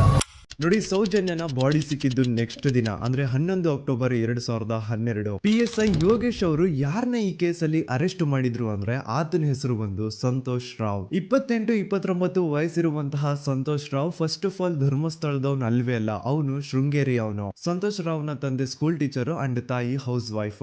ಸಂತೋಷ್ ಮೊದ್ಲಿಂದನೂ ಒಂದ್ ಸ್ವಲ್ಪ ಮೆಂಟಲಿ ಇಲ್ಲಿರೋದ್ರಿಂದ ಅವನಿಗೆ ವಿದ್ಯೆ ಬರಹ ಅನ್ನೋದು ತಲೆಗೆ ಹೋಗಿರಲ್ಲ. ಹಾಗಾಗಿ ಅವನು ಶೃಂಗೇರಿಯಲ್ಲಿ ಒಂದು ಹೋಟೆಲ್ ಅಲ್ಲಿ ಕೆಲಸ ಮಾಡ್ತಿರ್ತಾನೆ. ಮೆಂಟಲಿ ಅನ್ಸ್ಟೇಬಲ್ ಇದ್ರೂ ಸಹ ಈತನಿಗೆ ದೇವ್ರ ಮೇಲೆ ಬಹಳ ನಂಬಿಕೆ ಇರುತ್ತೆ. ಹಾಗಾಗಿ ತಿಂಗಳಿಗೆ ಒಮ್ಮೆ ಆದ್ರೂ, ಅಟ್ಲೀಸ್ಟ್ 2 ತಿಂಗಳಿಗೆ ಒಮ್ಮೆ ಆದ್ರೂ ಈತ ಯಾವ್ದಾದ್ರು ಒಂದು ಪುಣ್ಯಕ್ಷೇತ್ರಕ್ಕೆ ವಿಸಿಟ್ ಮಾಡಿ ಬರ್ತಿರ್ತಾನೆ. ಹಾಗೇನೆ ಈ ಸತಿನೂ ಸಹ ಈತ ಧರ್ಮಸ್ಥಳಕ್ಕೆ ಬಂದಿರ್ತಾನೆ. ಇವನು ಧರ್ಮಸ್ಥಳಕ್ಕೆ ಬಂದಿದ್ದು ದಿನಾಂಕ 9 ಅಕ್ಟೋಬರ್ 2012. ಈ ದಿನಾಂಕನ ಸ್ವಲ್ಪ ನೋಟ್ ಮಾಡಿ ಇಟ್ಕೊಳ್ಳಿ, ಯಾಕಂತಂದ್ರೆ ಮುಂದೆ ಈ ಕೇಸಲ್ಲಿ ಇದೇ ಮೇಜರ್ ಟರ್ನಿಂಗ್ ಪಾಯಿಂಟ್. ಸೊ ಸೌಜನ್ಯನ ಡೆತ್ ಆಗಿಂತ ಒಂದು ದಿನ ಹಿಂದೆ ಧರ್ಮಸ್ಥಳಕ್ಕೆ ಬಂದಿರುವಂತಹ ಸಂತೋಷ್ ರಾವ್ಗೆ ಎಲ್ಲನೂ ಉಳ್ಕೊಳ್ಳಿಕ್ಕೆ ಹೋಟೆಲ್ ಅಲ್ಲಿ ಅಥವಾ ಲಾಡ್ಜ್ ಅಲ್ಲಿ ರೂಮ್ ಸಿಗಲ್ಲ. ರೀಸನ್ ಇಷ್ಟೇ, ಸಂತೋಷ್ ರಾವ್ ನೋಡ್ಲಿಕ್ಕೆ ಸ್ವಲ್ಪ ಮೆಂಟಲಿ ಅನ್ಸ್ಟೇಬಲ್ ಪರ್ಸನ್ ತರ ಇರ್ತಾನೆ. ಅವನ ಅವತಾರ, ಅವನ ವೇಷಭೂಷಣ ಅಷ್ಟು ಸರಿ ಇರಲ್ಲ. ಹಾಗಾಗಿ ಇವನ್ಗೆ ಯಾವುದೇ ಒಂದು ಹೋಟೆಲ್ ಅಲ್ಲಿ ಅಥವಾ ಲಾಡ್ಜ್ ಅಲ್ಲಿ ಎಲ್ಲಿನೂ ರೂಮ್ ಸಿಗಲ್ಲ. ಸೊ ಉಳ್ಕೊಳ್ಳೋಕೆ ಜಾಗ ಸಿಗದೆ ಇವನೇನ್ ಮಾಡ್ತಾನೆ, ಅಲ್ಲೇ ಹತ್ರದಲ್ಲಿರುವಂತಹ ಬಾಹುಬಲಿ ಬೆಟ್ಟಕ್ಕೆ ಹೋಗಿ ಅಲ್ಲಿರುವಂತಹ ಬಾಹುಬಲಿ ಸ್ಟ್ಯಾಚು ಹತ್ರನೇ ಆಶ್ರಯ ತಗೊಳ್ತಾನೆ. ಅಂಡ್ 1-2 ದಿನ ಅವನು ಅಲ್ಲೇ ಉಳ್ಕೋತಾನೆ ಕೂಡ. ಡೇ ಟೈಮ್ ಅಲ್ಲಿ ಧರ್ಮಸ್ಥಳಕ್ಕೆ ಬಂದು ಧರ್ಮಸ್ಥಳ ಶ್ರೀ ಮಂಜುನಾಥ ದೇವಸ್ಥಾನದಲ್ಲಿದ್ದು ಅಲ್ಲೇ ಪ್ರಸಾದ ಊಟ ಎಲ್ಲ ಮಾಡಿ ನಂತರ ನೈಟ್ ಆಗ್ತಿದ್ದಂಗೆ ಬಾಹುಬಲಿ ಬೆಟ್ಟಕ್ಕೆ ಹೋಗಿ ಆ ಸ್ಟ್ಯಾಚು ಹತ್ರನೇ ಮಲ್ಕೊಳ್ತಿರ್ತಾನೆ. ಸೊ ಒಂದು ದಿನ ಅಂದ್ರೆ 11 ಅಕ್ಟೋಬರ್ 2012 ಸಂಜೆ 5 ಗಂಟೆ ಹಾಗೆ ಈ ಸಂತೋಷ್ ರಾವ್ ತನ್ನ ಪಾಡಿಗೆ ತಾನು ಆ ಬೆಟ್ಟದ ಮೇಲೆ ಕೂತ್ಕೊಂಡು ಸೀನರೀಸ್ ನ ಎಂಜಾಯ್ ಮಾಡ್ತಾ ಇರಬೇಕಾದ್ರೆ ಯಾರೋ ಅದೇ ಊರಿನ 5 ಜನ ಕಿಡಿಗೇಡಿಗಳು ಬಂದು ಇವನ ಹತ್ರ ಜಗಳ ತೆಗಿತಾರ. ಈ 5 ಜನ ಯಾರು ಅಂತ ನಂತರ ಹೇಳ್ತೇನೆ. ಸೊ ಈ 5 ಜನ ಕಿಡಿಗೇಡಿಗಳು ಸಂತೋಷ್ ರಾವ್ ಹತ್ರ ಜಗಳ ತೆಗೆದು ಅವನ ಅವಾಚ್ಯ ಶಬ್ದಗಳಿಂದ ಬೈದು ಅವನ್ನ ಹೊಡೆದು, ಅಷ್ಟೇ ಸಾಲದೆ ಆ 5 ಜನ ಸಂತೋಷ್ ರಾವ್ನ ಪೊಲೀಸ್ ಸ್ಟೇಷನ್ಗೆ ಎಳ್ಕೊಂಡ್ ಬಂದು ಇವನು ನಾವು ಬಾಹುಬಲಿ ಬೆಟ್ಟಕ್ಕೆ ಅಂತ ಹೋಗಿದ್ರೆ ಅಲ್ಲಿ ನಮ್ಮ ಮೇಲೆ ಅಟ್ಯಾಕ್ ಮಾಡ್ದ, ಇವ್ನು ನೋಡ್ಲಿಕ್ಕೂ ಸಹ ಒಳ್ಳೆ ಸೈಕೋ ಕಿಲ್ಲರ್ ಇದ್ದಂಗಿದಾನೆ, ನಮ್ಗೆ ಯಾಕೋ ನಿನ್ನೆ ನಮ್ಮೂರಲ್ಲಿ ನಡೆದಿರುವಂತಹ ಘಟನೆ ಆ ಸೌಜನ್ಯನ ಮರ್ಡರ್ ಇವನೇ ಮಾಡಿದಾನೆ ಅಂತ ಡೌಟ್ ಬರ್ತಿದೆ ಅಂತ ಆ 5 ಜನ ಕಿಡಿಗೇಡಿಗಳು ಸಂತೋಷ್ ರಾವ್ನ ಪೊಲೀಸ್ ಅವ್ರ ಹತ್ರ ಹಾಕೊಡ್ತಾರೆ. ಅಂಡ್ ಪೊಲೀಸ್ ಅವರು ಕೂಡ ಎಂತವ್ರು ನೋಡಿ, ಯಾರೋ 5 ಜನ ಕಿಡಿಗೇಡಿಗಳು ಬಂದು ಇವನೇ ಕೊಲೆ ಮಾಡಿದಾನೆ ಅಂತ ಹೇಳಿದ ತಕ್ಷಣ ಹಿಂದೆ ಮುಂದೆ ಕ್ರಾಸ್ ಚೆಕ್ ಮಾಡದೆ ಸಂತೋಷ್ ರಾವ್ನ ಅರೆಸ್ಟ್ ಮಾಡಿ ಸೌಜನ್ಯ ಕೇಸ್ನ ಆರೋಪಿ ಸಿಕ್ಕಿದಾನೆ ಅಂತ ಎಲ್ಲಾ ಕಡೆ ಘೋಷಣೆ ಮಾಡ್ಬಿಡ್ತಾರ. ಜನರಿಗೆ ಈ ಕಡೆ ಒಂಥರ ನೆಮ್ಮದಿ, ಓ ಬಿಡಪ್ಪ ನಮ್ ಪೊಲೀಸ್ ಅವ್ರಿಗೆ ತಮ್ಮ ಡ್ಯೂಟಿ ಮೇಲೆ ಎಷ್ಟೊಂದು ನಿಷ್ಠೆ ಇದೆ, ಒಂದೇ ದಿನದಲ್ಲಿ ಆರೋಪಿನ ಹಿಡಿದ್ಬಿಟ್ರಲ್ಲ ಅಂತ ಪೊಲೀಸ್ ಅವ್ರ ಮೇಲೆ ಫುಲ್ ಒಂಥರ ಹೊಗಳ್ತಾ ಇರ್ತಾರೆ. ಆದ್ರೆ ಪಾಪ ಜನರಿಗೆ ಎಲ್ಲಿ ಗೊತ್ತಿತ್ತು ಈ ಕೇಸ್ ನ ರಿಯಲ್ ಆರೋಪಿ ಬೇರೆ ಯಾರೋ ಇದಾರೆ, ಪೊಲೀಸ್ ಅವರೇ ಈ ಕೇಸ್ ನ ಮಿಸ್ಲೀಡ್ ಮಾಡೋದಕ್ಕೆ ಸುಮ್ನೆ ಸಂತೋಷ್ ನ ಅರೆಸ್ಟ್ ಮಾಡಿದ್ದಾರೆ ಅಂತ. ಸೊ ಸಂತೋಷ್ ರಾವ್ ಒಂದು ಹುಡುಗಿಯ ರೇಪ್ ಅಂಡ್ ಮರ್ಡರ್ ಕೇಸ್ ಅಲ್ಲಿ ಅರೆಸ್ಟ್ ಆಗಿದ್ದಾನೆ ಅನ್ನೋ ವಿಷಯ ಸಂತೋಷ್ ನ ತಾಯಿಗೆ ಗೊತ್ತಾದಾಗ ಅವ್ರ ಪಾಪ ನೋವಲ್ಲಿ ಕುರ್ಗಿ ಸಾಯ್ತಾರ. ಅಂಡ್ ಇನ್ನು ಅವ್ರ ತಂದೆ ಒಂದು ಕಡೆ ಪಾಪ ಹೆಂಡತಿನ ಕಳ್ಕೊಂಡಿರುವಂತಹ ನೋವು, ಇನ್ನೊಂದು ಕಡೆ ಮಗ ನೋಡಿದ್ರೆ ಯಾವ್ದೋ ಫಾಲ್ಸ್ ಕೇಸ್ ಅಲ್ಲಿ ಅರೆಸ್ಟ್ ಆಗಿದ್ದಾನೆ. ಈ ಕಡೆ ಕೇಸ್ ನ ಇನ್ವೆಸ್ಟಿಗೇಷನ್ ನಡೀತಾ ಇದೆ. ಅಂಡ್ ಇಲ್ಲಿ ನಾನು PSI ಯೋಗೇಶ್ ಅವ್ರ ಬಗ್ಗೆ ಅಂತೂ ಮೆನ್ಷನ್ ಮಾಡ್ಲೇಬೇಕು. ಈ ಪೊಲೀಸ್ ಆಫೀಸರು ಗೊತ್ತಿದ್ದು ಈ ತಪ್ಪನ ಮಾಡಿದ್ರು ಅಥವಾ ಗೊತ್ತಿಲ್ದೇನೆ ಈ ತಪ್ಪನ ಮಾಡಿದ್ರು ನನ್ಗಂತೂ ಗೊತ್ತಿಲ್ಲ.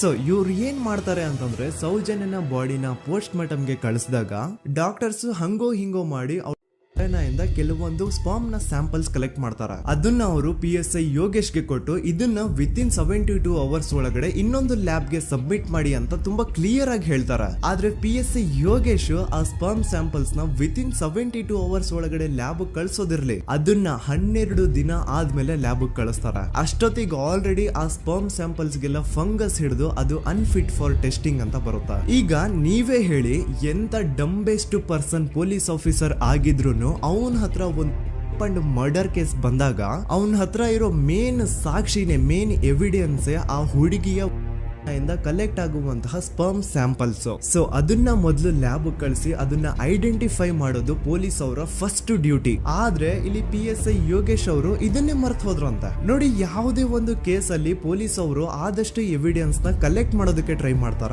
ಆದ್ರೆ ಈ ಒಂದು ಕೇಸ್ ಅಲ್ಲಿ ಮಾತ್ರ ಪೊಲೀಸ್ ಅವರು ಎವಿಡೆನ್ಸ್ ನ ಕಲೆಕ್ಟ್ ಮಾಡೋ ಬದಲಾಗಿ ಎವಿಡೆನ್ಸ್ ನ ಡಿಸ್ಟ್ರಾಯ್ ಮಾಡೋದ್ರಲ್ಲಿ ಮುಂದೆ ಇದ್ರು. ಅಷ್ಟೇ ಅಲ್ಲದೆ ಈ ಪೊಲೀಸ್ ಆಫೀಸರ್ ಸೇರ್ಕೊಂಡು ಸಂತೋಷ್ ರಾವ್ಗೆ ಸೆಲ್ ಅಲ್ಲಿ ಎಂತ ಟಾರ್ಚರ್, ಎಂತ ಹಿಂಸೆ ಕೊಡ್ತಾರೆ ಅಂದ್ರೆ ನೆನ್ಸ್ಕೊಂಡ್ರೆ ಮೈ ಜುಮ್ ಅನ್ನುತ್ತಾ. ಹೊಡಿಯೋದು, ಕೆಟ್ಟದಾಗ ಬೈಯೋದು, ಇದೆಲ್ಲ common. Most brutal parties Santosh ರಾವ್ನ ಪ್ಯಾಂಟ್ ಬಿಚ್ಚಿ ಅವನ ಪ್ರೈವೇಟ್ ಪಾರ್ಟ್ ಮೇಲೆ ಬಿಸಿ ಬಿಸಿ ಕುದೀತಾ ಇರುವಂತಹ ನೀರ್ ಚಲ್ತಾರ. ಈ ಕ್ರೈಮ್ ನೀನೇ ಮಾಡಿದ್ಯಾ ಅಂತ ಒಪ್ಕೋ, ಇಲ್ಲ ಅಂತಂದ್ರೆ ನಿನ್ನ ಸೆಲ್ ಒಳಗಡೆನೆ ಸಾಯಿಸ್ಬಿಡ್ತೀವಿ, ನಿನ್ನ ತಂದೆ ತಾಯಿ ಎಲ್ರು ಸಾಯಿಸ್ಬಿಡ್ತೀವಿ ಅಂತ ಬ್ಲಾಕ್ ಮೇಲ್ ಮಾಡ್ತಾರ. ನೋಡಿ, ಸಂತೋಷ್ ರಾವ್ ಜಾಗದಲ್ಲಿ ನನ್ನಂತ ನಿಮ್ಮಂತ ನಾರ್ಮಲ್ ಪರ್ಸನ್ ಯಾರಾದ್ರೂ ಇದ್ದಿದ್ರೆ ಪೊಲೀಸ್ ಅವರು ಕೊಡ್ತಿರುವಂತಹ ಹಿಂಸೆನ ತಡ್ಕೊಳಕ್ಕಾಗದೆ ಆ ಕ್ರೈಮ್ ಮಾಡಿಲ್ಲ ಅಂದ್ರೂ ಮಾಡಿದೀನಿ ಅಂತ ಒಪ್ಕೊಬಿಡ್ತಾ ಇದ್ವಿ. ಆದ್ರೆ ಸಂತೋಷ್ ರಾವ್ ಮೆಂಟಲಿ ಇಲ್ಲಿರೋದೇ ಅವನ್ಗೆ ಅಡ್ವಾಂಟೇಜ್ ಆಗೋಯ್ತು. ಪೊಲೀಸ್ಗಳು ಸಂತೋಷ್ ರಾವ್ಗೆ ಎಷ್ಟೇ ಹೊಡೆದ್ರು, ಎಷ್ಟೇ ಬೈದ್ರು, ಎಷ್ಟೇ ಬ್ಲಾಕ್ ಮೇಲ್ ಮಾಡಿದ್ರು ಸಂತೋಷ್ ರಾವ್ ಬಾಯಲ್ಲಿ ನಾನ್ ಈ ಕ್ರೈಮ್ ನ ಮಾಡಿಲ್ಲ ಅಂತಾನೆ ಬರುತ್ತೆ ಹೊರತು ಆ ಕ್ರೈಮ್ ನ ಅವನು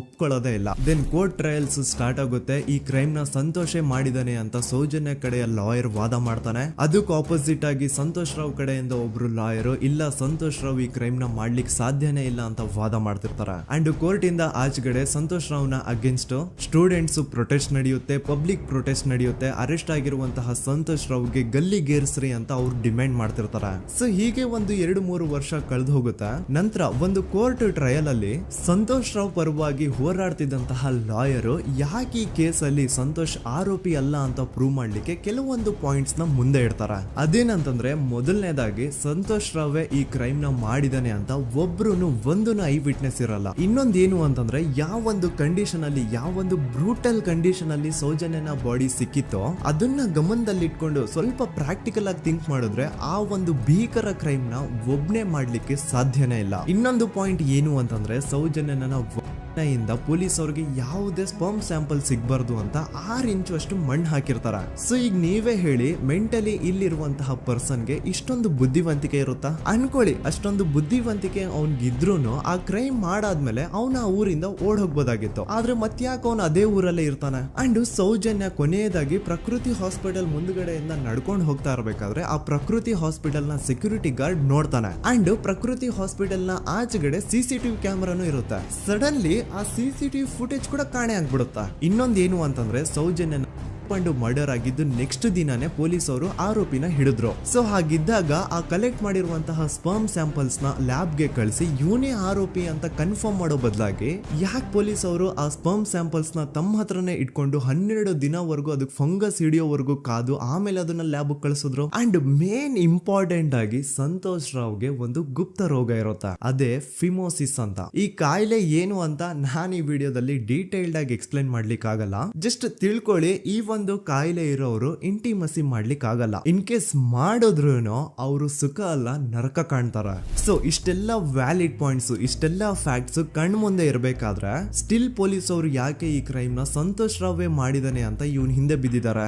ಯಾಕೆ ಅವರು ಈ ಕ್ರೈಮ್ ಇವನ್ ಬಿಟ್ರೆ ಬೇರೆ ಯಾರಾದ್ರೂ ಮಾಡಿರ್ಬೋದಲ್ಲ ಅಂತ ಆ ಆಂಗಲ್ ಅಲ್ಲಿ ಇನ್ವೆಸ್ಟಿಗೇಷನ್ ಮಾಡ್ತಿಲ್ವಲ್ಲ ಅಂತ ಪೊಲೀಸ್ ಅವರ ಇನ್ವೆಸ್ಟಿಗೇಷನ್ ಮೇಲೆ ಈಗ ಕ್ವಶನ್ ಬರುತ್ತೆ. So after hearing all of this, ಎಲ್ಲರಿಗೂ ಈಗ ಪೊಲೀಸ್ ಅವರ ಇನ್ವೆಸ್ಟಿಗೇಷನ್ ಇನ್ವೆಸ್ಟಿಗೇಷನ್ ಮೇಲೆ ಡೌಟ್ ಬರುತ್ತೆ. ಅಂಡ್ ಈವನ್ ಸೌಜನ್ಯ ಅವ್ರ ಮನೆಯವರು ಕೂಡ ನಿಜವಾದ ಆರೋಪಿ ಸಂತೋಷ್ ಅಲ್ಲ ಅಂತ ತಮ್ಮ ಅಭಿಪ್ರಾಯನ ವ್ಯಕ್ತಪಡಿಸ್ತಾರೆ. ಆಗ ಅಲ್ಲಿವರೆಗೂ ಸಂತೋಷ್ ರಾವ್ನ ಗಲ್ಲಿಗೇರಿಸಿ ಅಂತ ಏನು student protest and public protest ಎಲ್ಲ ನಡೀತಾ ಇತ್ತು, ಈಗ ಅದೆಲ್ಲ ನಿಂತು ಹೋಗಿ ಎಲ್ಲಾ ಹೇಟ್ರೇಡ್ ಪೊಲೀಸ್ ಅವ್ರ ಕಡೆಗೆ ಹೋಗುತ್ತೆ. ಪೊಲೀಸ್ ಅವರು ಈ ಕೇಸಲ್ಲಿ ಕರಪ್ಟ್ ಆಗಿದ್ದಾರೆ, ಪೊಲೀಸ್ ಅವರೇ ಸತ್ಯ ಮುಚ್ಚಿಡ್ಲಿಕ್ಕೆ ಟ್ರೈ ಮಾಡ್ತಿದ್ದಾರೆ. ಹಾಗಾಗಿ ಈ ಕೇಸ್ನ ಇನ್ಮುಂದೆ ಪೊಲೀಸ್ ಅವರಲ್ಲದೆ ಸಿಬಿಐ ಅವರು ಇನ್ವೆಸ್ಟಿಗೇಷನ್ ಮಾಡಬೇಕು, ಈ ಕೇಸ್ನ ಸಿಬಿಐ ಒಪ್ಸಿ ಅಂತ ಅಗೇನ್ ಪ್ರೊಟೆಸ್ಟ್ ಗಳು ಸ್ಟಾರ್ಟ್ ಆಗ್ತವೆ. ಸೊ ಧರ್ಮಸ್ಥಳದಲ್ಲಿ ಇಷ್ಟೊಂದು ಹೋರಾಟಗಳಾಗ್ತಿದಾವೆ, ಒಬ್ಳು ಹುಡುಗಿ ಜೊತೆ ಇಷ್ಟೊಂದು ಅನ್ಯಾಯ ಆಗಿದೆ, ಆದ್ರೂ ಸಹ ಧರ್ಮಾಧಿಕಾರಿ ಏನು ಮಾತೇ ಆಡ್ತಿಲ್ವಲ್ಲ ಈ ಹುಡುಗಿ ಬಗ್ಗೆ ಅಂತ ಜನರು ಪ್ರಶ್ನೆ ಮಾಡಿದಾಗ ಆಗ ಧರ್ಮಾಧಿಕಾರಿನೂ ಜನರು ಮುಂದೆ ಬಂದ್ಬಿಟ್ಟು ಈ ಕೇಸ್ನ ಸಿಬಿಐ ಒಪ್ಸಿ ಅಂತ ಹೋರಾಟ ಮಾಡ್ತಾರ.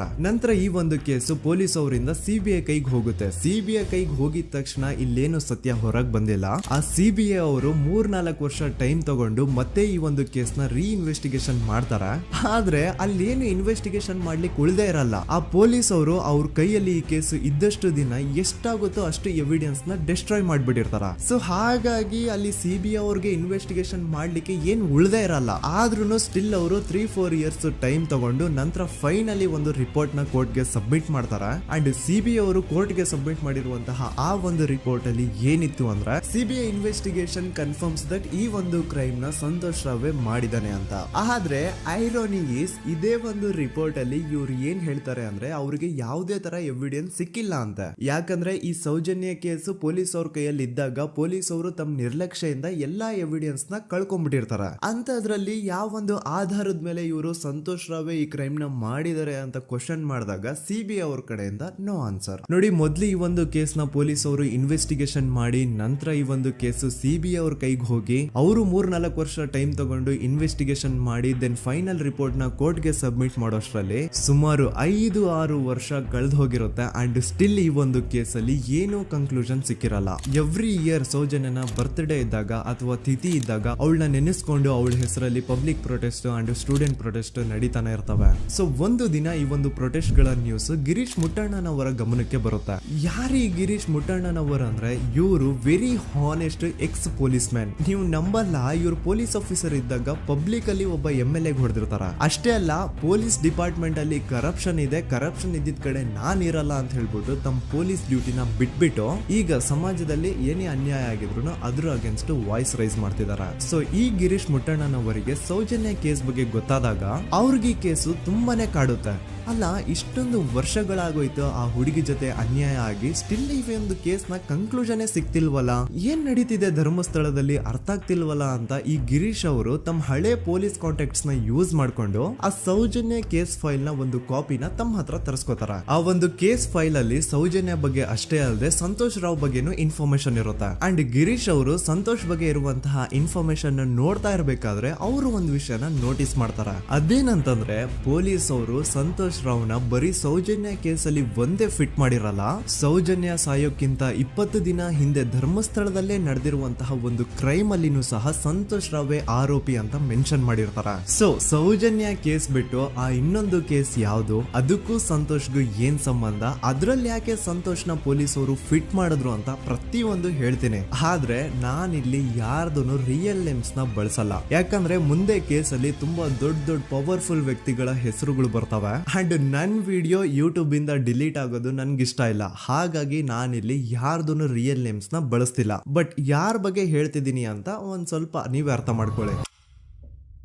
ನೋಡಿ, ಧರ್ಮಸ್ಥಳದಲ್ಲಿ ಮಾಫಿಯಾ ಕೈಂಡ್ ಆಫ್ ನಡೆಸ್ತಿರುವಂತಹ ಒಂದು ವೆರಿ ಪವರ್ಫುಲ್ ಗೌಡ್ರು ಕುಟುಂಬ ಇದೆ. ಇವ್ರ ಹತ್ರ ಬೇಜನ್ ಆಸ್ತಿ, ಬೇಜನ್ ದುಡ್ಡು, ಬೇಜನ್ ಪವರ್, ಬೇಜನ್ ಇನ್ಫ್ಲೂಯೆನ್ಸ್ ಎಲ್ಲಾನು ಇದೆ. ಆ ಊರಲ್ಲಿ ಈ ಗೌಡ್ರು ಕುಟುಂಬದ್ದು ಎಷ್ಟೊಂದು ಕಂಟ್ರೋಲ್ ಇದೆ ಅಂತಂದ್ರೆ ಅವ್ರನ್ನ ಎದುರು ಹಾಕೊಳ್ಳೋರೆ ಯಾರು ಇಲ್ಲ. ಅಂಡ್ ಈ ಒಂದು ಗೌಡ್ರು ಕುಟುಂಬ ಒಂದು ಪ್ರೈವೇಟ್ ಟ್ರಸ್ಟ್ ಹೆಸರಲ್ಲಿ ಒಂದು ವೆರಿ ಪಾಪ್ಯುಲರ್ ದೇವಸ್ಥಾನನ ಸುಮಾರು ವರ್ಷಗಳಿಂದ ತಲೆ ಮಾರುಗಳಿಂದನೂ ನಡ್ಸ್ಕೊಂಡ್ ಬಂದಿರ್ತಾರ. ಅದೇ ಒಂದು ದೇವಸ್ಥಾನದಲ್ಲಿ 60 ವರ್ಷ ವಯಸ್ಸಾಗಿರುವಂತಹ ನಾರಾಯಣ ಅನ್ನೋ ಒಬ್ಬ ವ್ಯಕ್ತಿ ಮಾವುತನಾಗಿ ಕೆಲಸ ಮಾಡ್ತಿರ್ತಾನೆ. ನಾರಾಯಣ ಅವ್ರ ತಂದೆನೂ ಅದೇ ದೇವಸ್ಥಾನದಲ್ಲಿ ಮಾವುತಾಗಿ ಕೆಲಸ ಮಾಡ್ತಾ ಇದ್ರು, ಅವ್ರ ತಂದೆನೂ ಅದೇ ದೇವಸ್ಥಾನದಲ್ಲಿ ಮಾವುತಾಗಿ ಕೆಲಸ ಮಾಡ್ತಾ ಇದ್ರು. ಸೊ ಹೀಗೆ ತಲೆ ಮಾರುಗಳಿಂದ ಮಾವುತಾಗಿನೇ ನಾರಾಯಣನ ಕುಟುಂಬ ಆ ಒಂದು ದೇವಸ್ಥಾನದಲ್ಲಿ ಕೆಲಸ ಮಾಡ್ತಾ ಇರುತ್ತೆ. ಸೊ ಒಮ್ಮೆ ತುಂಬಾ ವರ್ಷಗಳ ಹಿಂದೆ ನಾರಾಯಣ ಅವ್ರ ತಂದೆ ಆ ದೇವಸ್ಥಾನದಲ್ಲಿ ಮಾವುತಾಗಿ ಕೆಲಸ ಮಾಡ್ತಾ ಇರ್ಬೇಕಾದ್ರೆ ಆಗಿನ ದೇವಸ್ಥಾನದ ಧರ್ಮಾಧಿಕಾರಿ ಆ ಮಾವುತನ ಕೆಲ್ಸದ ಮೇಲೆ ಇರುವಂತಹ ನಿಷ್ಠೆ, ಅವನ ನಿಯತ್ತು ಅಂಡ್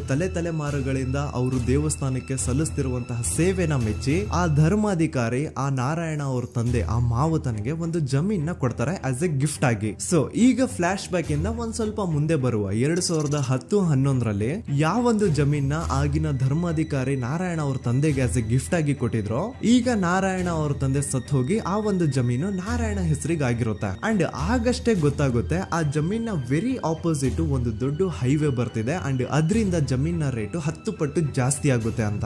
ಸೊ ಈ ವಿಷಯ ಗೊತ್ತಾಗಿ ನೋಡಿ ದಾನ ಮಾಡದಂತಹ ಧರ್ಮಾಧಿಕಾರಿ ಅಂತೂ ಸತ್ ಹೋದ್ರು, ಆದ್ರೆ ಅವ್ರ ಮುಂದಿನ ಪೀಳಿಗೆ ಅವ್ರಿಗೆ ಈ ಜಮೀನ್ ಮೇಲೆ ಕಣ್ಬಿದ್ದು ನಾರಾಯಣ ಅವ್ರ ಹತ್ರ ಆ ಜಾಗನ ವಾಪಸ್ ಕೇಳ್ತಾರ. ಆದ್ರೆ ನಾರಾಯಣ ಕೊಡಲ್ಲ. ಇಲ್ಲ ನಾನ್ ಯಾಕೆ ಕೊಡ್ಲಿ, ನಮ್ ತಂದೆಯಿಂದ ಸಿಕ್ಕಿರುವಂತಹ ಜಮೀನ್ ಇದು, ನಮ್ ತಂದೆಯ ಕೊನೆ ಗುರುತು ಇದು ನನ್ನ ಹತ್ರ ಇರೋದು, ಸೊ ಇದನ್ನ ನಾನ್ ಯಾವುದೇ ಕಾರಣಕ್ಕೂ ಬಿಟ್ಕೊಡಲ್ಲ ಅಂತ ಆ ಗೌಡ್ರು ಕುಟುಂಬನ ನಾರಾಯಣ ಎದುರು ಹಾಕೋತಾರ. ಆಗ ಗೌಡ್ರು ಕುಟುಂಬದವ್ರಿಗೆ ಕೋಪ ಬಂದು ಅವ್ರೇನ್ ಮಾಡ್ತಾರೆ ಅಂದ್ರೆ ನಾರಾಯಣ ಮನೆಗೆ ನೀರಿನ ಸಪ್ಲೈ ಇರುತ್ತಲ್ವಾ ಅದನ್ನ ಬಂದ್ ಮಾಡ್ತಾರ, ಎಲೆಕ್ಟ್ರಿಸಿಟಿ ಸಪ್ಲೈನು ಕಟ್ ಆಫ್ ಮಾಡ್ತಾರ, ಊರಲ್ಲಿರುವಂತಹ ಎಲ್ಲಾ ಚರಂಡಿಗಳನ್ನ ಕ್ಲೀನ್ ಮಾಡಿ ಆ ಕಸ ಏನಿರುತ್ತೋ ಅದನ್ನ ತಂದು ನಾರಾಯಣ ಮನೆ ಮುಂದೆ ಹಾಕ್ತಾರ. ಇಷ್ಟೇ ಅಲ್ಲ, ನಾರಾಯಣ ಅವ್ರ ಹೆಂಡತಿ ಮಕ್ಕಳು ಎಲ್ಲಾದ್ರೂ ಆಚೆ ಹೋಗ್ತಾ ಬರ್ತಾ ಇದ್ರೆ ಅವ್ರನ್ನ ಕೆಟ್ಟದಾಗ ಬೈಯೋದು, ಹೊಡ್ಕೊಳ್ಳೋದು, ಬಡ್ಕೊಳ್ಳೋದೆಲ್ಲ ಮಾಡ್ತಿರ್ತಾರ. ಇಷ್ಟೆಲ್ಲ ಆಗ್ತಾ ಇದ್ರು ಸ್ಟಿಲ್ ನಾರಾಯಣ ಮಾತ್ರ ಆ ಜಾಗನ ಬಿಟ್ಕೊಡಲ್ಲ. ಆ ಜಾಗದ್ಗೋಸ್ಕರ ನೀನ್ ಬೇಕಿದ್ರೆ ಇದನ್ನೆಲ್ಲ ಸಹಿಸ್ಕೊಂಡಿರಪ್ಪ, ನಮ್ ಕೈಲಂತೂ ಆಗಲ್ಲ ಅಂತ ನಾರಾಯಣನ ಹೆಂಡತಿ ಮಕ್ಕಳು ಅವನ್ನ ಬಿಟ್ಟು ಬೇರೆ ಊರಿಗೆ ಹೋಗ್ಬಿಡ್ತಾರ. ಈಗ ಮನೆಯಲ್ಲಿ ನಾರಾಯಣ ಅಂಡ್ 45 ವರ್ಷ ವಯಸ್ಸಿರುವಂತಹ ನಾರಾಯಣ ಅವ್ರ ತಂಗಿ ಯಮುನಾ ಅವ್ರು ಮಾತ್ರ ಇಬ್ರೇ ಇರ್ತಾ ಇದ್ರು. ಸೊ ಒಂದೊಳ್ಳೆ ಅವಕಾಶ ನೋಡ್ಕೊಂಡು 21 ಸೆಪ್ಟೆಂಬರ್ 2012 ಮನೆಯಲ್ಲಿ ನಾರಾಯಣ ಹಾಗೂ ಯಮುನಾ ಇರ್ಬೇಕಾದ್ರೆ ಯಾರೋ ಮನೆ ಒಳಗಡೆ ನುಗ್ಗಿ ನಾರಾಯಣನ್ಗೆ ಹೊಡೆದು ಯಮುನಾಗೂ ಸಹ ಹೊಡೆದು ನಂತರ ಅವಳು ಮಾಡಿ ದೆನ್ ನಾರಾಯಣ ಹಾಗೂ ಯಮುನನ ತಲೆನ ಒಂದು ರುಬ್ಬಗುಂಡಿಂದ ಚಚ್ಚಿ ಸಾಯಿಸ್ಬಿಡ್ತಾರ. ಈ ಕೊಲೆ ಆಗಿದ್ದು ಕಳ್ಳತನಗೋಸ್ಕರ ಅಂತ ಪೊಲೀಸ್ ಅವರು ತಮ್ಮ ರಿಪೋರ್ಟ್ ಅಲ್ಲಿ ಬರೀತಾರ. ಆದ್ರೆ ಪಾಯಿಂಟ್ ಏನ್ ಗೊತ್ತಾ, ಆ ಮನೇಲಿ ಒಂದ್ ಸ್ವಲ್ಪನೂ ಹಣ ಆಗ್ಲಿ ಅಥವಾ ಬಂಗಾರ ಆಗ್ಲಿ ಕಳ್ಳತನ ಆಗಿರಲ್ಲ. ಕಳ್ಳತನ ಆಗಿರೋದು ಕೇವಲ ಆ ಮೇನ್ ರೋಡ್ ಅಲ್ಲಿ ಇದ್ದಂತಹ ಪ್ರಾಪರ್ಟಿ ಪೇಪರ್ಸ್. ಎಂತ ಕೋಇನ್ಸಿಡೆನ್ಸ್ ನೋಡಿ, ಯಾವ ಒಂದು ಜಮೀನಿನ ಪತ್ರ ನಾರಾಯಣ ಮನೆಯಿಂದ ಕಳ್ಳತನ ಆಗಿದ್ವೋ ಅದೇ ಒಂದು ಜಮೀನಲ್ಲಿ 10 ವರ್ಷ ಆದ ನಂತರ ಒಂದು ದೊಡ್ಡ ಹೋಟೆಲ್ ಸ್ಥಾಪನೆ ಆಗುತ್ತೆ ಅಂಡ್ ಆ ಹೋಟೆಲ್ ನ ಇನಾಗ್ರೇಷನ್ ಗೆ ಚಿಕ್ಕ ಗೌಡ್ರು ಬರ್ತಾರ. ಸೊ ಈಗೇನು ನಾರಾಯಣ ಹಾಗೂ ಯಮುನನ ಕೊಲೆ ಆಗಿದ್ಯೋ ಇದಾಗಿದ್ದು 20 ದಿನ ಆದ್ಮೇಲೆ ಸೌಜನ್ಯ ಜೊತೆ ಅಂತ ನಿರ್ದಯ ಘಟನೆ ಆಗಿದ್ದು. ಸೊ ಪೊಲೀಸ್ ಅವರು ಸೌಜನ್ಯ ಕೇಸಲ್ಲಿ ಸಂತೋಷ್ ರಾವ್ನ ಫಿಟ್ ಮಾಡೋದಲ್ದೆ ಈ ಒಂದು ನಾರಾಯಣ ಹಾಗೂ ಯಮುನಾ ಕೇಸಲ್ಲೂ ಸಹ ಸಂತೋಷ್ ರಾವ್ನೆ ಫಿಟ್ ಮಾಡಿರ್ತಾರ. ಇಲ್ಲಿ ಡೇಟ್ಸ್ ನ ಸ್ವಲ್ಪ ನೆನ್ಪಿಟ್ಕೊಳ್ಳಿ. ನಾರಾಯಣ ಹಾಗೂ ಯಮುನನ ಕೊಲೆ ಆಗಿದ್ದು 21 ಸೆಪ್ಟೆಂಬರ್ 2012 ಅಂಡ್ ಸಂತೋಷ್ ರಾವ್ ಧರ್ಮಸ್ಥಳ ಬಂದಿದ್ದು 9 ಅಕ್ಟೋಬರ್ 2012, 20 ದಿನ ಆದ್ಮೇಲೆ. ಸೊ ನಾರಾಯಣ ಹಾಗೂ ಯಮುನನ ಕೊಲೆ ಆದಾಗ ಊರಲ್ಲೇ ಇಲ್ದೆ ಎಲ್ಲೋ ಶೃಂಗೇರಿಯಲ್ಲಿ ಯಾವುದೋ ಒಂದು ಹೋಟೆಲ್ ಅಲ್ಲಿ ಕೆಲಸ ಮಾಡ್ತಿದ್ದಂತಹ ಸಂತೋಷ್ ರಾವ್ ಹೇಗೆ ಈ ಒಂದು ಕೇಸಲ್ಲಿ ಆರೋಪಿ ಆಗ್ತಾನೆ? ಸೊ ಇದೇ ಒಂದು ಪಾಯಿಂಟ್ ನ ನೋಟಿಸ್ ಮಾಡಿ ಗಿರೀಶ್ ಮುಟ್ಟಣ್ಣನವರು ಧರ್ಮಸ್ಥಳಕ್ಕೆ ಬಂದು ಸಂತೋಷ್ ನ ಲಾಯರ್ ಜೊತೆ ಡಿಸ್ಕಸ್ ಮಾಡ್ತಾರ. ದೆನ್ ಫೈನಲಿ ಏನೋ ತಪ್ಪು ಮಾಡದೆ ಸುಳ್ಳು ಆರೋಪಗಳಿಂದ ಕರಪ್ಟ್ ಪೊಲೀಸ್ ಆಫೀಸರ್ಸ್ ನ ಮಿಸ್ಲೀಡಿಂಗ್ ಇನ್ವೆಸ್ಟಿಗೇಷನ್ ಇಂದ ಸಂತೋಷ್ ರಾವ್ ತನ್ನ ಜೀವನದ 8-10 ವರ್ಷನ ಜೈಲಲ್ಲಿ ಕಳೆದು ಫೈನಲಿ ರಿಲೀಸ್ ಆಗ್ತಾನೆ. ಒಂಥರ ಈ ಕೇಸಿಂದ ಸಂತೋಷ್ ರಾವ್ನ ಇಡೀ ಲೈಫ್ ಸ್ಪಾಯ್ಲ್ ಆಗೋಯ್ತು.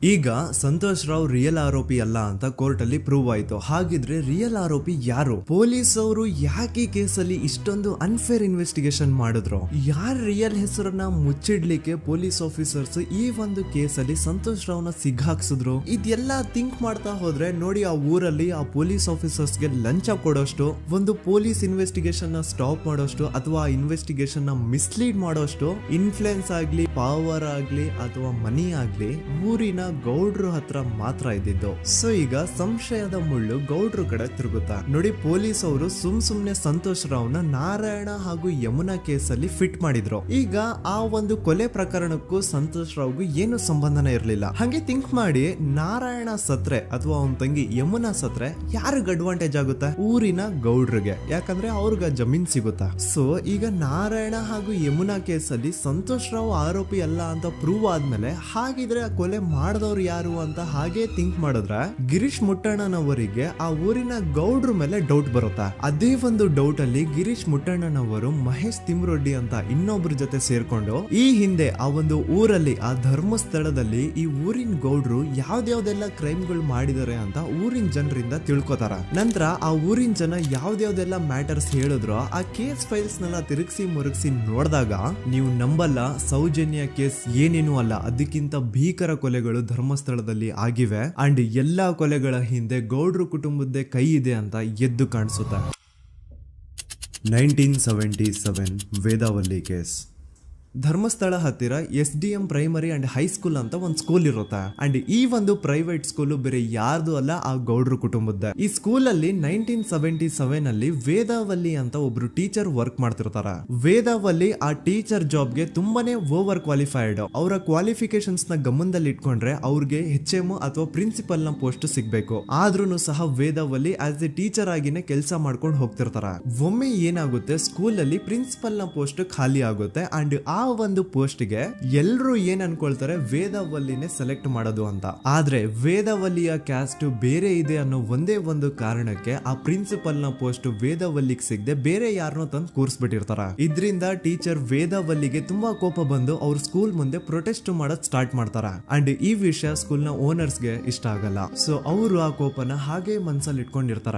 ಒಮ್ಮೆ ಏನಾಗುತ್ತೆ, ಸ್ಕೂಲ್ ರಜೆ ಇರುತ್ತೆ, ವೇದಾವಲ್ಲಿ ಮನೇಲಿ ಇರ್ತಾರ ಅಂಡ್ ಅವ್ರ ಹಸ್ಬೆಂಡ್ ಡಾಕ್ಟರ್ ಅರಳೆ ಅವ್ರಿಗೆ ಯಾವ್ದೋ ಬೇರೆ ಊರಲ್ಲಿ ಒಂದು ಕಾಲೇಜ್ ಅಲ್ಲಿ ಸೆಮಿನಾರ್ ಏನೋ ಇರುತ್ತೆ. ಸೊ ಅವರು ಅಲ್ಲಿಗೆ ಹೋಗಿರ್ತಾರೆ. ಈಗ ಮನೇಲಿ ಇರೋದು ವೇದಾವಲ್ಲಿ ಒಂದೇ. ಇದೇ ಒಂದು ಅವಕಾಶನ ನೋಡ್ಕೊಂಡು ಯಾರೋ ವೇದಾವಲ್ಲಿ ಅವ್ರ ಮನೆಗೆ ನುಗ್ಗಿ ವೇದಾವಲ್ಲಿಗೆ ಹೊಡೆದು ನಂತರ ಅವ್ರನ್ನ ಜೀವಂತವಾಗಿ ಸುಟ್ಬಿಡ್ತಾರ. ಸ್ವಲ್ಪ ಹೊತ್ತು ನಂತರ ರಾತ್ರಿ ಆಗ್ತಿದ್ದಂಗೆ ಡಾಕ್ಟರ್ ಅರಳೆ ಅವರು ಮನೆಗೆ ವಾಪಸ್ ಬರ್ತಾರೆ ಅಂಡ್ ಮನೆ ಒಳಗಡೆ ಬಂದ್ ನೋಡಿದ್ರೆ ವೇದಾವಲ್ಲಿ ಅವರು ಸತ್ ಹೋಗಿ ಅವರ ಬಾಡಿ ಸುಟ್ ಹೋಗಿ ನೆಲದ ಮೇಲೆ ಬಿದ್ದಿದೆ. ಹೆಂಡತಿನ ಕಳ್ಕೊಂಡಿರುವಂತಹ ದುಃಖನ ಸೈಡ್ಗೆ ಇಟ್ಟು ಡಾಕ್ಟರ್ ಅರಳೆ ಅವರು ಮೊದ್ಲು ಪೊಲೀಸ್ ಸ್ಟೇಷನ್ ಹೋಗ್ಬಿಟ್ಟು ನಮ್ ಮನೆಗೆ ನಾನು ಇಲ್ದೇ ಇರುವಂತಹ ಸಮಯನ ನೋಡ್ಕೊಂಡು ಯಾರೋ ಮನೆ ಒಳಗಡೆ ನುಗ್ಗಿ ನನ್ನ ಹೆಂಡತಿನ ಹೊಡೆದು ನಂತರ ಅವಳನ್ನ ತುಂಬಾ ಭೀಕರವಾಗಿ ಸಾಯಿಸಿದರೆ ಅಂತ ಪೊಲೀಸ್ ಅವ್ರಿಗೆ ರಿಪೋರ್ಟ್ ಕೊಡಕ್ ಹೋದ್ರೆ ಅಲ್ಲಿ ಪೊಲೀಸ್ ಅವರು ಉಲ್ಟಾ ಡಾಕ್ಟರ್ ಅರಳೆ ಮೇಲೆನೆ FIR ಬರ್ದು ನೀನೇ ನಿನ್ ಹೆಂಡತಿನ ಸಾಯಿಸಿದ್ಯಾ, ನಾಟಕ ಮಾಡಬೇಡ ಅಂತ ಅವ್ರನ್ನೇ ಅರೆಸ್ಟ್ ಮಾಡ್ಬಿಡ್ತಾರ. ನಂತರ 2-3 ವರ್ಷ ಜೈಲಲ್ಲೇ ಇದ್ದು ಡಾಕ್ಟರ್ ಅರಳೆ ಅವರು ತಮ್ಮ ಫ್ರೆಂಡ್ಸ್ ಅಂಡ್ ಫ್ಯಾಮಿಲಿ ಮೂಲಕ ಎವಿಡೆನ್ಸ್ ನೆಲ್ಲ ಕಲೆಕ್ಟ್ ಮಾಡಿಸಿ ತಾನ ಕೊಲೆನ ಮಾಡಿಲ್ಲ, ತನ್ನ ಹೆಂಡತಿನ ಸಾಯಿಸಿಲ್ಲ ಅಂತ ಕೋರ್ಟ್ ಅಲ್ಲಿ ಪ್ರೂವ್ ಮಾಡ್ಕೊಂಡು ಜೈಲಿಂದ ರಿಲೀಸ್ ಆಗ್ತಾರ. ಸೊ ಈಗ ಡಾಕ್ಟರ್ ಅರಳೆ ಅವರು ಈ ಒಂದು ಕ್ರೈಮ್ ನ ಮಾಡಿಲ್ಲ ಅಂತಂದ್ರೆ ವೇದಾವಲ್ಲಿನ ಅಷ್ಟು ಭೀಕರವಾಗಿ ಸಾಯಿಸಿದವ್ರು ಯಾರು, ಈ ವಿಷಯ ಇವತ್ತಿನವರೆಗೂ ಗೊತ್ತಾಗಿಲ್ಲ. 1986 ಅಲ್ಲಿ ನಡೆದಂತಹ ಪದ್ಮಲತಾ ಕೇಸ್. ಪದ್ಮಲತಾ ಅವ್ರ ತಂದೆ ಕಮ್ಯುನಿಸ್ಟ್ ಪಾರ್ಟಿನ ಲೀಡರ್ ಇರ್ತಾರೆ. ಅವ್ರ ರಿಯಲ್ ನೇಮ್ ಏನು ಅಂತ ನಮಗ್ ಗೊತ್ತಾಗಿಲ್ಲ, ಬಟ್ ಈ ವಿಡಿಯೋದಲ್ಲಿ ಅವ್ರ ಹೆಸರು ಲಕ್ಷ್ಮಣ್ ಅಂತ ಅನ್ಕೊಳ್ಳಿ. ಸೊ ಕಮ್ಯುನಿಸ್ಟ್ ಪಾರ್ಟಿನ ಲೀಡರ್ ಇರುವಂತಹ ಲಕ್ಷ್ಮಣ್ ಅವ್ರಿಗೆ ಊರಲ್ಲಿ ತುಂಬಾನೇ ಸಪೋರ್ಟ್ ಇರುತ್ತೆ, ಊರಿನ ಜನರ ಫೇವ್ರೇಟ್ ಇರ್ತಾರೆ ಇವರು. ಅಂಡ್ ಅದೇ ವರ್ಷ ಅಂದ್ರೆ 1986 ಅಲ್ಲಿ ಪಂಚಾಯತ್ ಎಲೆಕ್ಷನ್ ಬೇರೆ ಇರುತ್ತೆ ಅಂಡ್ ಎಲ್ರಿಗೂ ಗೊತ್ತಿತ್ತು ಲಕ್ಷ್ಮಣೆ ಗೆಲ್ಲೋದು ಅಂತ. ಆ ಪಂಚಾಯತ್ ಎಲೆಕ್ಷನ್ ಅಲ್ಲಿ ಲಕ್ಷ್ಮಣ್ ಆಪೋಸಿಟ್ ಗೌಡ್ರಿಗೆ ತುಂಬಾ ಬೇಕಾಗಿರೋರು ಒಬ್ರು ನಿಂತಿರ್ತಾರ ಅಂಡ್ ಅವ್ರಿಗೂ ಗೊತ್ತಿತ್ತು ಎಲೆಕ್ಷನ್ ಏನಾದ್ರು ಆದ್ರೆ ಲಕ್ಷ್ಮಣ ಎಲೆಕ್ಷನ್ ಅಲ್ಲಿ ಗೆಲ್ಲೋದು ಅಂತ. ಸೊ ಎಲ್ಲಿ ಸೋತೋಗ್ಬಿಡ್ತೀವೋ ಅನ್ನೋ ಭಯಕ್ಕೆ ಆ ಗೌಡ್ರು ಕಡೆ ಅವ್ರು ಏನ್ ಮಾಡ್ತಾರೆ, ಲಕ್ಷ್ಮಣ್ ನ ಅಪ್ರೋಚ್ ಮಾಡಿ ಮುಚ್ಕೊಂಡು ಈ ಪಂಚಾಯತ್ ಎಲೆಕ್ಷನ್ ಅಲ್ಲಿ ನಿನ್ ನಾಮಿನೇಷನ್ ನ ಕ್ಯಾನ್ಸಲ್ ಮಾಡು ಅಂತ ವಾರ್ನಿಂಗ್ ಕೊಡ್ತಾರ. ಆದ್ರೆ ಲಕ್ಷ್ಮಣ್ ಅವರು ಅಂಜದೆ ನೀವ್ ಏನ್ ಮಾಡ್ತಿರೋ ಮಾಡ್ಕೊಳ್ರಿ, ಆದ್ರೆ ನಾನ್ ಮಾತ್ರ ನಾಮಿನೇಷನ್ ನ ಕ್ಯಾನ್ಸಲ್ ಮಾಡಲ್ಲ ಅಂತ ಆ ಗೌಡ್ರು ಕುಟುಂಬನ ಎದುರು ಹಾಕೋತಾರ. ದೆನ್ ಎಂತ ಕೋಇನ್ಸಿಡೆನ್ಸ್ ನೋಡಿ, ನೆಕ್ಸ್ಟ್ ಡೇನೆ ಲಕ್ಷ್ಮಣ್ ಅವ್ರ ಮಗಳು ಪದ್ಮಲತಾ ಕಿಡ್ನಾಪ್ ಆಗ್ತಾಳ. ಸುಮಾರು 56 ದಿನ ಅವಳನ್ನ ಯಾರೋ ಕಿಡ್ನಾಪ್ ಮಾಡ್ತಾರೆ ಅಂಡ್ ಆ 56 ದಿನ ಡೈಲಿ ಅವಳನ್ನ ಶೋಷಣೆ ಕೂಡ ಮಾಡ್ತಾರ. ನಂತರ 56 ದಿನ ಆದ್ಮೇಲೆ ಪದ್ಮಲತನ ಬಾಡಿ ನೇತ್ರಾವತಿ ನದಿಲಿ ತೇಲ್ತಾ ಸಿಗುತ್ತಾ. ಆಸ್ ಎಕ್ಸ್ಪೆಕ್ಟೆಡ್ ಈ ಕೇಸಲ್ಲೂ ಪೊಲೀಸ್ ಅವ್ರ ಕಡೆಯಿಂದ ಪ್ರಾಪರ್ ಇನ್ವೆಸ್ಟಿಗೇಷನ್ ಆಗಲ್ಲ ಅಂಡ್ ಯಾರ್ ಪದ್ಮಲತನ ಕಿಡ್ನಾಪ್ ಮಾಡಿದ್ರು, ಯಾರು ಅವಳನ್ನ 15 ದಿನವರೆಗೂ ಶೋಷಣೆ ಮಾಡಿ ನಂತರ ಅವಳನ್ನ ಅಷ್ಟು ಭೀಕರವಾಗಿ ಸಾಯಿಸಿದ್ರು ಅಂತ ಇವತ್ತಿನ ದಿನದವರೆಗೂ ಗೊತ್ತಾಗಿಲ್ಲ. ಮತ್ತೆ ನಮಗೆ ಗೊತ್ತಾದದು 22ಕ್ಕೆ ಸ್ಕೂಲ್ ಡೇ 56 ದಿನ ಕಳೆದು ಹೊಳೆಯಲ್ಲಿ ಏನೋ ಒಂದು ಕೇಳಿ ಪೊಲೀಸಿನವರು ಬರುವಾಗ ಬಂದು ಹೇಳುವಾಗ ನಮಗೆ ಗೊತ್ತಾದ. ಅವರು ನನ್ನನ್ನು ಕರ್ಕೊಂಡೋಗಿ ಅಲ್ಲಿ ಹೋಗಿದೆ. ಇನ್ನೊಂದು ಲಾಸ್ಟ್ ಕೇಸ್ ಇದೆ, ಇದು ಅರ್ಲಿ 2000 ಅಲ್ಲಿ ನಡೆದಿರೋದು. ಇವ್ರದ್ದು ಅಷ್ಟಾಗಿ ಡೀಟೇಲ್ಸ್ ನಾನು ಹೇಳಲ್ಲ, ಜಸ್ಟ್ ಮೇಲ್ ಹೇಳ್ತೀನಿ. 2000 ಇಸ್ವಿಯಲ್ಲಿ ಧರ್ಮಸ್ಥಳದಲ್ಲಿ 2 ಫಿನಾನ್ಸ್ ಬ್ಯಾಂಕ್ ಇರ್ತಾವೆ. ಒಂದು ಅಗೇನ್ ರಿಯಲ್ ನೇಮ್ ತಗೊಳ್ಳೋದು ಬೇಡ, ಲೈಕ್ ಜಸ್ಟ್ ಸಹಕಾರ ಗ್ರಾಮೀಣ ಬ್ಯಾಂಕ್ ಅನ್ಕೊಳ್ಳಿ. ಅಂಡ್ ಇನ್ನೊಂದು ಬಂದ್ಬಿಟ್ಟು SDM ಫೈನಾನ್ಸ್ ಪ್ರೈವೇಟ್ ಲಿಮಿಟೆಡ್. ಈ SDM ಫೈನಾನ್ಸ್ ಪ್ರೈವೇಟ್ ಲಿಮಿಟೆಡ್ ಬಂದು ಗೌಡ್ರು ಕುಟುಂಬ ಅವ್ರಿಗೆ ಸೇರಿದ್ದು. ಆ ಕಡೆ ಇವ್ರ ಆಪೋಸಿಟ್ ಏನದು ಗ್ರಾಮೀಣ ಬ್ಯಾಂಕ್ ಇತ್ತು, ಅದರಲ್ಲಿ ಒಬ್ಬ ಮ್ಯಾನೇಜರು ಬಡವ್ರಿಗೆ ಸಹಾಯ ಆಗ್ಲಿ ರೈತರಿಗೆ ಸಹಾಯ ಆಗ್ಲಿ ಅಂತ ತುಂಬಾ ಕಡಿಮೆ ಬಡ್ಡಿಗೆ ಲೋನ್ ಕೊಡ್ತಿರ್ತಾನೆ. ಇದರಿಂದಾಗಿ ಧರ್ಮಸ್ಥಳದಲ್ಲಿ ಆಲ್ಮೋಸ್ಟ್ ಎಲ್ಲಾ ಕಸ್ಟಮರ್ಸ್ ಆ ಗ್ರಾಮೀಣ ಬ್ಯಾಂಕ್ ಕಡೆಗೆ ಹೋಗ್ತಿರ್ತಾರೆ.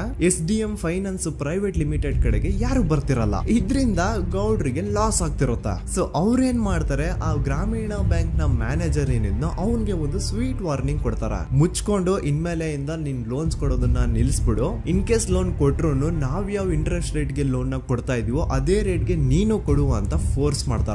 ಆದ್ರೆ ಆ ಗ್ರಾಮೀಣ ಬ್ಯಾಂಕ್ ನ ಮ್ಯಾನೇಜರ್ ಇದ್ಯಾವುದನ್ನು ಕಿವಿಗೆ ಹಾಕೊಳ್ಳಾರ್ದೆ ಅವನ್ ಕೆಲಸ ಅವ್ನ್ ಮಾಡ್ಕೊಂಡು ಹೋಗ್ತಾನ.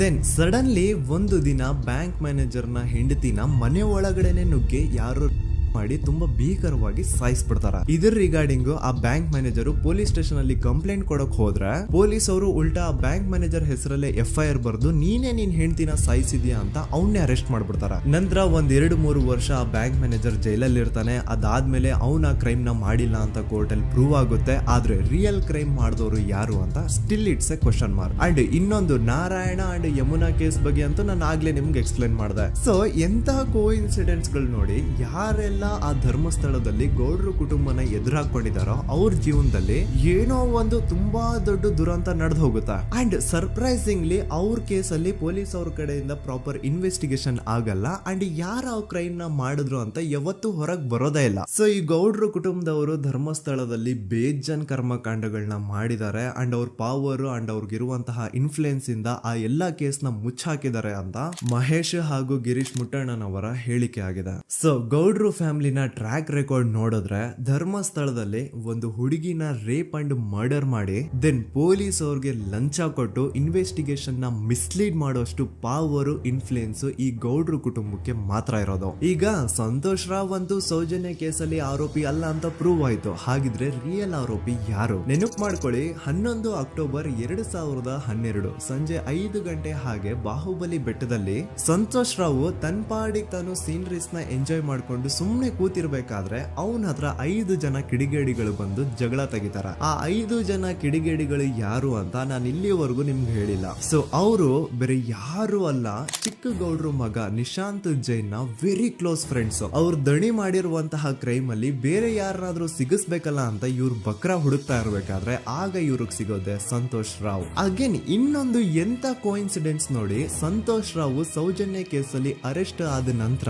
ಚಿಕ್ಕ ಗೌಡ್ರು ಮಗ ನಿಶಾಂತ್ ಜೈನ್ ದೇಶನೇ ಬಿಟ್ಟು ಹೋಗ್ಬಿಡ್ತಾನೆ. ಈ ಕೇಸಲ್ಲಿ ಚಿಕ್ಕ ಗೌಡ್ರು ಮಗ ಇನ್ವಾಲ್ವ್ಮೆಂಟ್ ಇದೆ ಅಂತ ಯಾರಿಗೂ ಡೌಟೇ ಬರ್ತಾ ಇರ್ಲಿಲ್ಲ. ಡೌಟ್ ಯಾವಾಗ ಬಂತು ಅಂದ್ರೆ ಆ 5 ಜನ ಕಿಡಿಗೇಡಿಗಳು ಯಾರು ಸಂತೋಷ್ನ ಈ ಒಂದು ಕೇಸಲ್ಲಿ ಸಿಗಾಕ್ಸಿದ್ರು ಆ 5 ಜನರಲ್ಲಿ ಒಬ್ಬ ರವಿ ಪೂಜಾರಿ ಅಂತಾನು ಇರ್ತಾನೆ. ಅವನ್ಗೆ ತಾನು ತಪ್ಪು ಮಾಡಿದೀನಿ ಅಂತ ಗಿಲ್ಟ್ ಕಾಡುತ್ತೋ ಅಥವಾ ಬೇರೆ ಏನೋ ಗೊತ್ತಿಲ್ಲ. ಆದ್ರೆ ಅವನೇ ಸ್ವತಃ ಪೊಲೀಸ್ ಅವ್ರ ಹತ್ರ ಹೋಗ್ಬಿಟ್ಟು ಸೌಜನ್ಯ ಕೇಸಲ್ಲಿ ನಿಜವಾದ ಆರೋಪಿ ಸಂತೋಷ್ ಅಲ್ಲ ಕಂಡ್ರು, ಅವನ್ನ ಸುಮ್ನೆ ಸಿಗಾಕ್ಸಿರೋದಷ್ಟೇ.